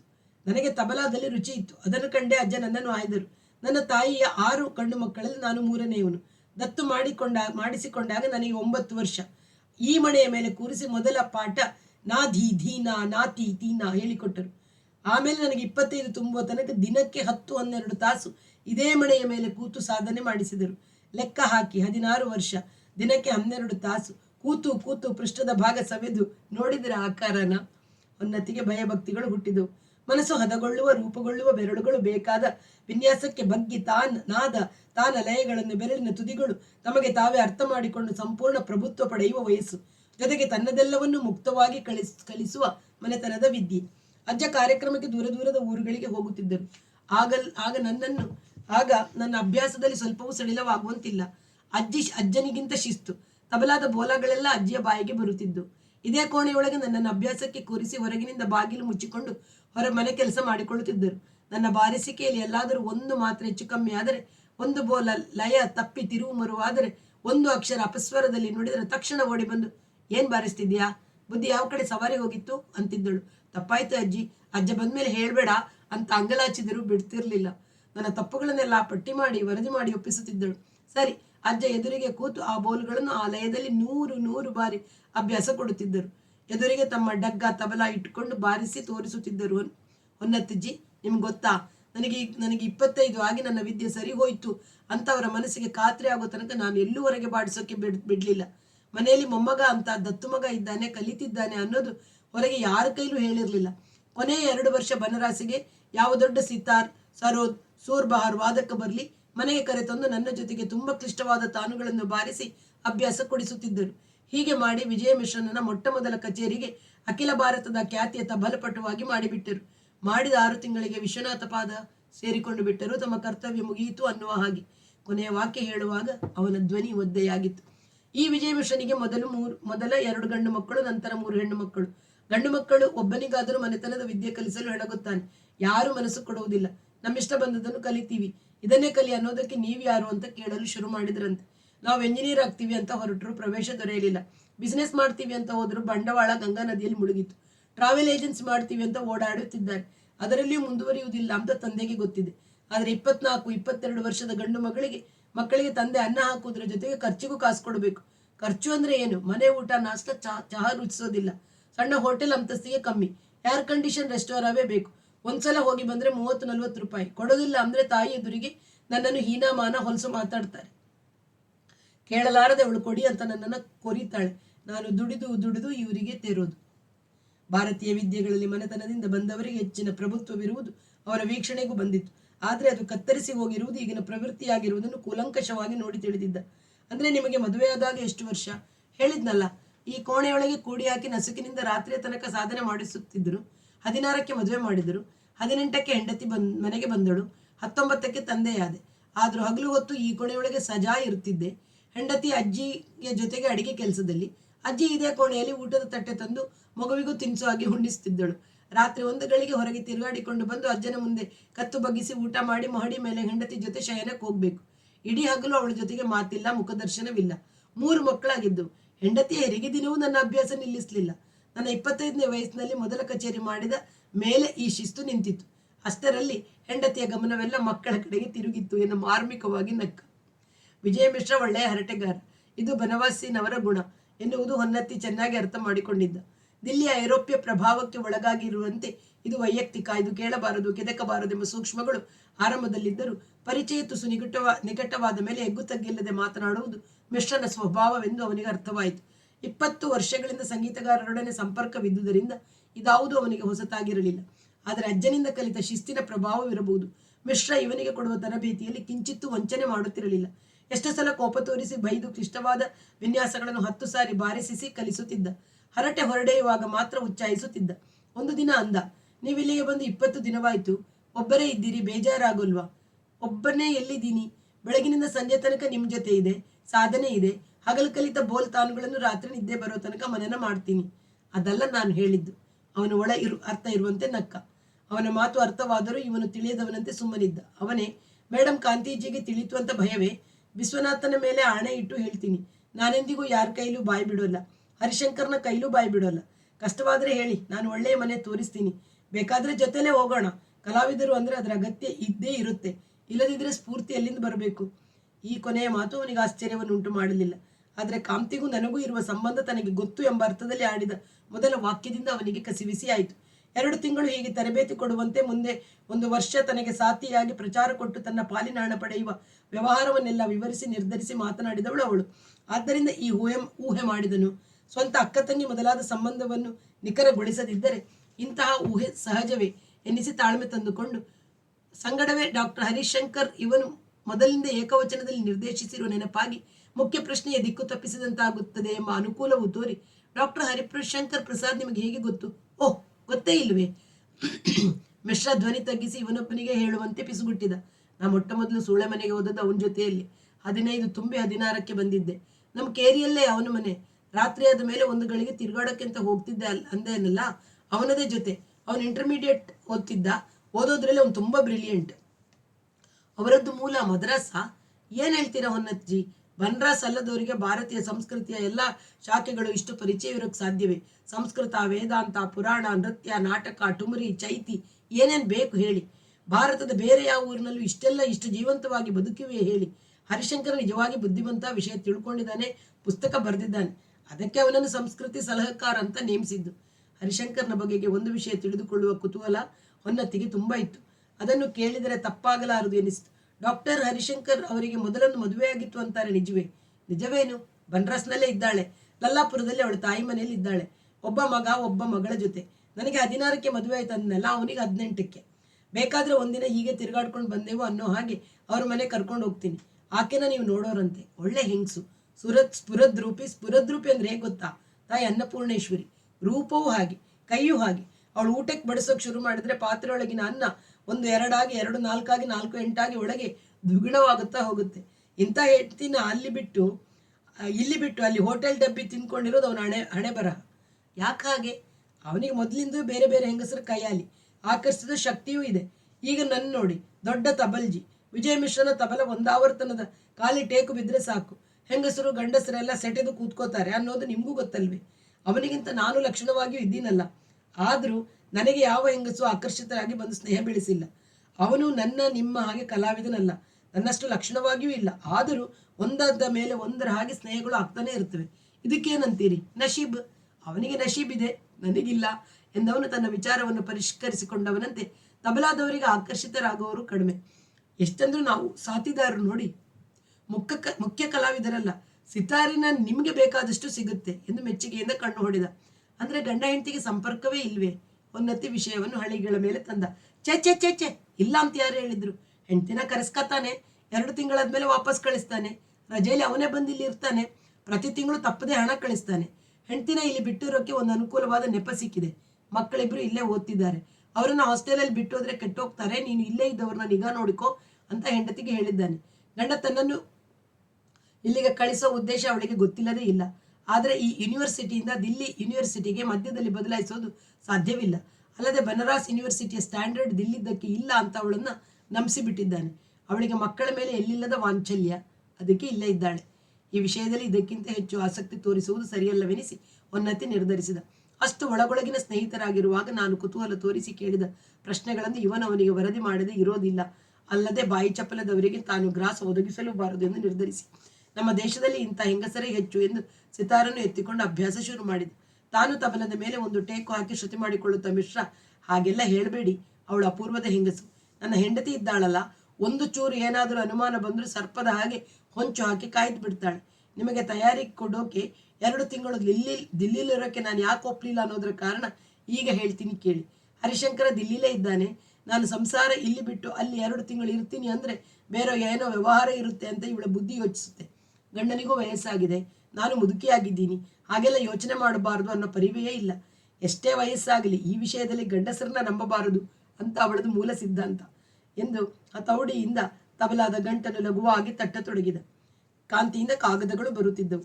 ಅವುಗಳನ್ನು ಓದುತ್ತಾ ಮನಸ್ಸು ಹೆಚ್ಚು ಅವಳಲ್ಲಿ ಆಳವಾಗಿ ತೊಡಗುತ್ತಿತ್ತು. ಪ್ರೇಮದ ಬೇರು ಯಾವಾಗಲೂ ಪತ್ರಲೇಖನದ ಮೂಲಕ ಆಳವಾಗುತ್ತದೇನು? ಎದುರಿಗಿರುವ ಭಾರದ ಕಲ್ಪನೆ, ಭಾವನೆ, ಆಣೆ, ಭಾಷೆಗಳು ಕಾಗದ ಬರೆಯುವಾಗ ಹುಟ್ಟಿ ಕ್ರಮೇಣ ಅವೇ ಬದ್ಧತೆಯ ತಂತುಗಳಾಗುತ್ತವೆ ಎನ್ನಿಸಿತು. ತಾನು ಬರೆಯಬೇಕು, ನಿನ್ನಿಂದ ಯಾಕೆ ಕಾಗದವಿಲ್ಲವೆಂದು ಅವಳು ಕೇಳಿ ಬರೆದಿದ್ದಾಳೆ. ಸದಾ ನಿನ್ನ ನೆನಪು ಬರುತ್ತಿದೆ, ಕಾಡುತ್ತಿದೆ, ಅಲ್ಲಿಗೆ ಹಿಂದಿರುಗುವ ದಿನಗಳ ಲೆಕ್ಕ ಹಾಕ್ತೀನಿ ಅಂತ ಬರೆಯುತ್ತಾನೆ. ಅಷ್ಟರಿಂದ ಅವಳಿಗೆ ತೃಪ್ತಿಯಾಗುವುದಿಲ್ಲ. ತಮ್ಮಿಬ್ಬರ ಸಂಘವನ್ನು ಕಲ್ಪಿಸಿ ರಂಜಿಸಿ ಉದ್ದ ಪತ್ರ ಬರೆಯುತ್ತಾಳೆ. ಬರೆಯಲು ಕೂತರೆ ಅವನಿಗೆ ಹರಿವು ಬರುವುದಿಲ್ಲ. ಅಲ್ಲದೆ ಸದಾ ಅಭ್ಯಾಸ, ಹೊಸ ತಾಳತಂತ್ರಗಳ ಸಾಧನೆಯಲ್ಲಿ ತೊಡಗಿರುವಾಗ, ರಾತ್ರಿ ನಿದ್ರೆಯಲ್ಲಿ ಆ ವಿನ್ಯಾಸಗಳೇ ಮನಸ್ಸನ್ನು ಆಕ್ರಮಿಸುವಾಗ ಕೂತು ಬರೆಯುವ ವ್ಯವಧಾನವೆಲ್ಲಿ? ಅವಳ ಉಪಕಾರ ಮತ್ತು ಮುನ್ನೋಟದ ಯೋಜನೆಯನ್ನು ಸ್ಮರಿಸಿಕೊಂಡು ಒಂದು ಕಾಗದ ಬರೆಯಬಹುದು. 2ನೇ ಸಲ ಕೃತಜ್ಞತೆಯನ್ನು ವ್ಯಕ್ತಪಡಿಸಬಹುದು. ಮತ್ತೆ ಅದನ್ನೇ ಬರೆದರೆ ಆ ಭಾವನೆಗಳೇ ಆರಿ ಬರಡಾಗುತ್ತದೆ ಎಂಬ ಸೂಕ್ಷ್ಮ ಬೇರೆ ಕಾಡುತ್ತಿತ್ತು. ನಡುವೆ ತಾನೇ 2 ದಿನಗಳ ಮಟ್ಟಿಗೆ ಬಂದು ಹೋಗಲೇ ಎಂದು ಕಾಂತಿ ಒಂದು ಕಾಗದ ಬರೆದಳು. ಆ ಸೂಚನೆಯು ಉದ್ದೀಪನವಾಗಿತ್ತು. ಆದರೆ ಈಗ ತಾನಿರುವ ಕೋಣೆಯಲ್ಲಿ ತಮ್ಮಿಬ್ಬರಿಗೂ ಬೇಕಾದ ಹಗಲು ರಾತ್ರಿಗಳ ವ್ಯತ್ಯಾಸವಿಲ್ಲದ ಗೌಪ್ಯವಿಲ್ಲ. ಅಲ್ಲದೆ ಅವಳ ಸಂಬಂಧವು ದಿಲ್ಲಿಯ ವಲಯದಲ್ಲಿ ಹೇಗೆ ಬೇಕಾದರೂ ತಿಳಿದಿರಲಿ. ಇಲ್ಲಿ ಈ ವಿಜಯ ಮಿಶ್ರನ ನಾಲಿಗೆಗೆ ಗ್ರಾಸವಾಗುವುದು ಬೇಡ ಎಂದು ತೀರ್ಮಾನಿಸಿದ. ಅದರ ಬದಲು ತಾನೇ 2 ದಿನದ ಮಟ್ಟಿಗೆ ದಿಲ್ಲಿಗೆ ಹೋಗಿ ಬರಬಹುದು. ಆದರೆ ಒಂದೇ ಗತಿಯಲ್ಲಿ ಸಾಗುತ್ತಿರುವ ಅಭ್ಯಾಸ ನಡುವೆ ನಿಲ್ಲುವುದು ಬೇಡ ಎನ್ನಿಸಿ ಅವಳಿಗೆ ಬರಬೇಡವೆಂದು ಬರೆದು ಹಾಕಿದ. ಒಂದು ಸಂಜೆ 5 ಗಂಟೆಯ ಹೊತ್ತಿನಲ್ಲಿ ಇವನು ಎಂದಿನಂತೆ ಮಿಶ್ರನ ಮನೆಯಲ್ಲಿ ಅಭ್ಯಾಸ ಮಾಡುತ್ತಿರುವಾಗ ಕೂತು ಶ್ರುತಿ ಮಾಡಿಕೊಳ್ಳುತ್ತಿರುವಾಗ ನಿದ್ರೆ ಮುಗಿಸಿ ಮುಖ ತೊಳೆದು ಬಂದ ಮಿಶ್ರ ಅವನ ಮುಂದೆ ಒಂದು ಹಳೆಯ ಸ್ಥಳೀಯ ಸಣ್ಣ ವೃತ್ತಪತ್ರಿಕೆಯನ್ನು ಹಾಕಿ, ಅಲ್ಲಿ ಒಬ್ಬ ಹುಡುಗಿಯ ಫೋಟೋ ಇದೆಯಲ್ಲ, ಅದರ ಕೆಳಗಿನ ವಾರ್ತೆಯನ್ನು ನೋಡಿ ಎಂದ. ಹಿಂದಿಯಲ್ಲಿತ್ತು. ಕಾಲೇಜಿನಲ್ಲಿ ಓದಿದ್ದ ಪುಷ್ಪಲತಾ ತ್ರಿಪಾಠಿ ಎಂಬ ಹುಡುಗಿ ತನ್ನ ಮನೆಯ ಬಚ್ಚಲಿನ ಮೇಲೆ ಸೀಮೆಣ್ಣೆ ಸುರಿದುಕೊಂಡು ಬೆಂಕಿ ತಗಲಿಸಿಕೊಂಡು ಪ್ರಾಣ ಬಿಟ್ಟಳು. ಉರಿ ಹತ್ತಿದ ಮೇಲೆ ನೋವು ತಾಳಲಾರದೆ ಕಿರಿಚಿಕೊಂಡಾಗ ತಾಯಿ ಬಾಗಿಲು ಬಡಿದು ಒಳಗಿನಿಂದ ಚಿಲಕ ಹಾಕಿದ್ದರಿಂದ ಬಾಗಿಲು ಬರದೆ ಅಕ್ಕಪಕ್ಕದವರನ್ನು ಕೂಗಿ ಹಾರೆ ಹಾಕಿ ಎಬ್ಬಿ ತೆಗೆದು ಅಷ್ಟರಲ್ಲಿ ಮೈಯೆಲ್ಲ ಬೆಂದು ಆಸ್ಪತ್ರೆಗೆ ಸಾಗಿಸಿ ನಾನು ಹಾಗೆ ಮಾಡಿಲ್ಲ ಎಂಬ ಅಸ್ಪಷ್ಟ ಮಾತನಾಡಿ ಪ್ರಾಣ ಬಿಟ್ಟಳು ಎಂದು ಸುದ್ದಿ ವಾರ್ತೆಯನ್ನು ಮುದ್ರಿಸಿತ್ತು. ಓದಿದ ಹೊನ್ನತಿ ಖಿನ್ನನಾದ. ಏನಿರಬಹುದು ಕಾರಣ? ಮಿಶ್ರ ಕೇಳಿದ. ಯಾವುದೋ ಅಪವಾದದ ಭಯ. ಬಸುರಿಯಾಗಿದ್ದಾಳೆ. ಭಯ ಹುಟ್ಟಿದೆ. ಈ ತ್ರಿಪಾಠಿ ನನಗೆ ಗೊತ್ತು. ತುಂಬ ಗೌರವಾನ್ವಿತ ಮನೆತನ. ಹೆಣ್ಣು ಮಕ್ಕಳನ್ನು ಕಾಲೇಜಿಗೆ ಕಳಿಸಿದ್ದೇ ಅವರ ತಪ್ಪು. ಅದಕ್ಕೆ ನಾನು ನನ್ನ ಮಕ್ಕಳಿಗೆ ಕಾಲೇಜಿನ ದಿಕ್ಕು ಯಾವ ಕಡೆಗಿಂತ ಹೇಳಲಿಲ್ಲ. ಮೆಟ್ರಿಕ್ ಮುಗಿದ ತಕ್ಷಣ ಮದುವೆ ಮಾಡಿ ಕಳಿಸಿಬಿಟ್ಟೆ. ಏನು ಹೇಳ್ತೀರಾ? ಅದು ತಪ್ಪೆಂದು ಗಟ್ಟಿಯಾಗಿ ಹೇಳುವ ಮನಸ್ಸು ಬಂತು. ಆದರೆ ಹಾಗೆಂದು ಹೇಳಿ ಈತನ ಮನಸ್ಸಿನಲ್ಲಿ ಸಿಗುರು ಹುಟ್ಟಿಸುವುದು ಬೇಡವೆಂದು ಸುಮ್ಮನೆ ಅವನ ಮುಖ ನೋಡಿದ. ತ್ರಿಪಾಠಿ ಅಂದ್ರೆ ಎಂಥ ಮನೆತನ! ವೇದ ಕಾಲದಿಂದ ಬಂದ ಗೌರವದ ಮನೆ ಎಂದು ಪೇಚಾಡಿಕೊಂಡ ಮಿಶ್ರನಿಗೆ ಆ ಸಂಜೆ ತಾಳದ ಮೇಲೆ ಮನಸ್ಸು ನಿಲ್ಲಲಿಲ್ಲ. ಹೊನ್ನತ್ತಿಗೋ ಒಳಗಡೆ ಸಂಕಟವಾಗುತ್ತಿತ್ತು. ಬಾರಿಸುವಾಗ ನಡುವೆ ಪಕ್ಕದಲ್ಲಿ ಬಿದ್ದಿದ್ದ ಪತ್ರಿಕೆಯ ಫೋಟೋವನ್ನು ನೋಡುತ್ತಿದ್ದ. 17-18 ವರ್ಷದ ಮುಖದ ಹುಡುಗಿ. ನಾನು ಹಾಗೆ ಮಾಡಿಲ್ಲ ಅಂದರೆ ಏನರ್ಥ? ಬಸುರಿಯಾಗಿದ್ದರೆ ಮರಣೋತ್ತರ ವೈದ್ಯ ಪರೀಕ್ಷೆಯಲ್ಲಿ ಗೊತ್ತಾಗುತ್ತಿತ್ತಲ್ಲವೇ ಎಂದು ಮನಸ್ಸು ಯೋಚಿಸುತ್ತಿತ್ತು. 3ನೇ ದಿನ ಅವನೇ ಆಸಕ್ತಿ ವಹಿಸಿ ಅದೇ ಪತ್ರಿಕೆಯನ್ನು ನೋಡಿದ. ಆ ವಿಷಯ ಮತ್ತೆ ಯಾವ ಸುದ್ದಿಯೂ ಇರಲಿಲ್ಲ. ಮಿಶ್ರನೇ ಇನ್ನೇನ್ ಮಾಡ್ತಾರೆ ಪಾಪ ತಾಯಿ ತಂದೆಯವರು, ಈ ವಿಷಯ ಏನು ಹಾಕ್ಬೇಡಪ್ಪ ಅಂತ ಪೇಪರ್ನವನ್ನ ಬೇಡ್ಕೊಂಡಿರ್ತಾರೆ, ಅಥವಾ ಒಂದಷ್ಟು ದಕ್ಷಿಣೆ ಕೊಟ್ಟು ಸುಮ್ಮನಾಗಿರ್ತಾರೆ ಎಂದ. 2 ತಿಂಗಳು ಮುಗಿಯಲು ಇನ್ನು 5 ದಿನವಿತ್ತು. ತಾಳದ ಮುಖ್ಯ ಕುಶಲತೆಗಳನ್ನೆಲ್ಲ ಮಿಶ್ರ ಹೇಳಿ ಅಭ್ಯಾಸ ಮಾಡಿಸಿದ್ದ. ಪರಿಣತಿ ಇಲ್ಲದ ಶ್ರೋತೃಗಳನ್ನು ವಿಶೇಷವಾಗಿ ರಂಜಿಸುವ ಸವಾಲ್ ಜವಾಬ್ಗಳ ಸರ್ಕಸ್ಸಿನ ತಂತ್ರಗಳನ್ನು ಕರಗತಗೊಳಿಸಿದ್ದ. ಹಾಗೆ ನೋಡಿದರೆ ರಂಜಿಸುವ ಸವಾಲ್ ಜವಾಬ್ ನಿಜವಾದ ಸಂಗೀತವೇ ಅಲ್ಲ. ಈ ಮಟ್ಟಕ್ಕೆ ಇಳಿದಾಗ ರಾಗವು ರಸವನ್ನು ಕಳೆದುಕೊಂಡು ಗಣಿತದ ಚೇಷ್ಟೆಯಾಗಿ ಬಿಡುತ್ತದೆ. ತಾನು ಎಂದಿಗೂ ಅದನ್ನು ಬಾರಿಸಬಾರದೆಂದು ಹೊನ್ನತಿ ಬಹಳ ದಿವಸಗಳಿಂದ ನಿರ್ಧರಿಸಿದ್ದ. ಆದರೆ ಈಗ ವೃತ್ತಿಯ ಮೇಲ್ಮೆಯ ಆಕಾಂಕ್ಷೆ ಬಿದ್ದಾಗ ಅವನ ನಿರ್ಧಾರ ಕ್ರಮೇಣವಾಗಿ ಕರಗಿ ಹೋಯಿತು. ಸಭೆಯಲ್ಲಿ ಬಾರಿಸ್ತಾ ಟ್ರಿಕ್ಗಳು ತಾವೇ ಹೊಳಿತವೆ, ಇಷ್ಟು ಸಾಕು ಎಂದು ಮಿಶ್ರ ಆಶ್ವಾಸನೆ ಕೊಟ್ಟ. ಅಷ್ಟರಲ್ಲಿ ಇವನ ಕೈಯಲ್ಲಿ ಮಾತನಾಡಲು ಆರಂಭಿಸಿದ ಮಿಶ್ರನ ಹೆಂಡತಿ, ನಿಮ್ಮಿಂದಾಗಿ ಇವರು 2 ತಿಂಗಳು ಒಂದೇ ಸವನೆ ಎಲ್ಲೂ ಹೋಗದೆ ಮನೆಯಲ್ಲಿದ್ದಾರೆ, ಪುಣ್ಯ ನಿಮಗೆ ಸೇರಬೇಕು ಎಂದು ಕೃತಜ್ಞತೆ ಸೂಚಿಸಿದಳು. ಭಾನುವಾರ ರಾತ್ರಿಯ ರೈಲಿಗೆ ಅವನು ದಿಲ್ಲಿಗೆ ಜಾಗ ಕಾದಿರಿಸಿದ. ಬುಧವಾರ ಬೆಳಿಗ್ಗೆ ಅದೇ ಸ್ಥಳೀಯ ಒಂದು ಹಳೆಯ ಪತ್ರಿಕೆಯ ಮುಖಪುಟದಲ್ಲಿ ಇನ್ನೊಂದು ಸುದ್ದಿ ಬಂತು. ಓದಿದ ಮಿಶ್ರ ಹುವಾರಿದ. ಹೊನ್ನತಿಯು ಪತ್ರಿಕೆಯನ್ನು ಈಸ್ಕೊಂಡು ಓದಿದ. ಪುಷ್ಪಲತಾ ತ್ರಿಪಾಠಿ ಎಂಬ ಹುಡುಗಿ 8 ದಿನದ ಹಿಂದೆ ಬಚ್ಚಲ ಮನೆಯಲ್ಲಿ ಸೀಮೆ ಎಣ್ಣೆ ಸುರಿದುಕೊಂಡು ಬೆಂಕಿ ಹಚ್ಚಿ ಸತ್ತಳಷ್ಟೇ. ಆಸ್ಪತ್ರೆಯಲ್ಲಿ ನಾನು ಹಾಗೆ ಮಾಡಿಲ್ಲ ಎಂದು ಸಾಯುವ ಮೊದಲವಳು ಬಡಬಡಿಸಿದ ವಾಕ್ಯವನ್ನು ಹಿಡಿದು ಪೊಲೀಸರು ತನಿಖೆ ಕೈಗೊಂಡಿದ್ದರು. ಮರಣೋತ್ತರ ವೈದ್ಯ ಪರೀಕ್ಷೆ ಹುಡುಗಿಯು ಶುದ್ಧ ಕನ್ಯೆ ಎಂದು ತೋರಿಸಿತ್ತು. ಆದರೂ ಅವಳು ತಾನು ಮಾಡಿಲ್ಲ ಎಂಬ ಮಾತಿನ ಅರ್ಥವೇನು? ಅವಳೇಕೆ ಆತ್ಮಹತ್ಯೆ ಮಾಡಿಕೊಂಡಳು ಎಂಬ ಪ್ರಶ್ನೆ ಪೊಲೀಸರನ್ನು ಬಾಧಿಸಿತು. 6 ದಿನಗಳ ಸತತ ತನಿಖೆ ಮತ್ತು ಪತ್ತೆದಾರಿಯ ಫಲವಾಗಿ ಅವಳ ಸಾವಿಗೆ ಪರ್ಯಾಯವಾಗಿ ಕಾರಣನಾದ ತ್ರಿಲೋಕ್ ಪ್ರಸಾದ್ ಎಂಬ ಇಂಜಿನಿಯರ್ ವಿದ್ಯಾರ್ಥಿಯನ್ನು ಲಂಕಾದ ಅಜಂತಾ ಸ್ಟುಡಿಯೋದ ತರುಣ ಮಾಲೀಕ ವಿಶ್ವಾಸ್ ಶ್ರೀವಾಸ್ತವನನ್ನು ಪೊಲೀಸರು ಬಂಧಿಸಿದ್ದಾರೆ ಎಂಬ ಸುದ್ದಿ 2 ಫೋಟೋಗಳನ್ನು ಪತ್ರಿಕೆ ಅಚ್ಚು ಮಾಡಿತ್ತು. ಫೋಟೋಗಳ ಕೆಳಗೆ ಮುಂದಿನ ಸುದ್ದಿ. ತನ್ನ ಕಾಲೇಜಿನಲ್ಲಿ ಓದುವುದನ್ನು ಬಿಟ್ಟು ಕ್ಲಾಸ್ ತಪ್ಪಿಸಿ ಹುಡುಗಿಯರ ಕಾಲೇಜಿನ ಹತ್ತಿರವೇ ಕಾಲ ಕಳೆಯುತ್ತಿದ್ದ ತ್ರಿಲೋಕ್ ಪ್ರಸಾದನು ಪುಷ್ಪಲತಾ ತ್ರಿಪಾಠಿಯನ್ನು ಆಗಾಗ್ಗೆ ಮಾತನಾಡಿಸುತ್ತಿದ್ದು ಬಲವಂತ ಮಾಡುತ್ತಿದ್ದ. ಸ್ಕೂಟರ್ನಲ್ಲಿ ವೇಗವಾಗಿ ಬಂದು ಅವಳ ಪಕ್ಕದಲ್ಲಿ ಗಕ್ಕನೆ ನಿಲ್ಲಿಸಿ ಕೆನ್ನೆ ಸವರಿ ಮುಂದೆ ಓಡಿಸುತ್ತಿದ್ದ. ಸ್ಕೂಟರ್ನ ಹಿಂದಿನ ಸೀಟಲ್ಲಿ ಕೂತು 1 ಗಂಟೆ ಕಾಲ, ಬಾ, ನಿನ್ನ ಗಂಟೇನೂ ಹೋಗುವುದಿಲ್ಲ, ಬರದಿದ್ದರೆ ಪರಿಣಾಮ ನೋಡು ಎಂದು ಹೆದರಿಸಿದ್ದ.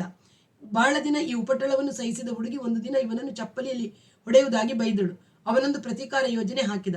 ಕಳೆದ ವರ್ಷ ಕಾಲೇಜಿನ ವಾರ್ಷಿಕೋತ್ಸವದಲ್ಲಿ ತರಗತಿಯ ಅತ್ಯುತ್ತಮ ವಿದ್ಯಾರ್ಥಿನಿಯಿಂದ ಆಯ್ಕೆಯಾಗಿದ್ದ ಅವಳ ಫೋಟೋ ಕಾಲೇಜಿನ ಮ್ಯಾಗಝೀನ್ನಲ್ಲಿ ಅಚ್ಚಾಗಿತ್ತು.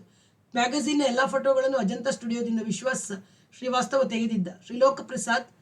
ತ್ರಿಲೋಕ್ ಪ್ರಸಾದ್ ಶ್ರೀವಾಸ್ತವನನ್ನು ಹಿಡಿದು ಇಬ್ಬರು ಒಬ್ಬ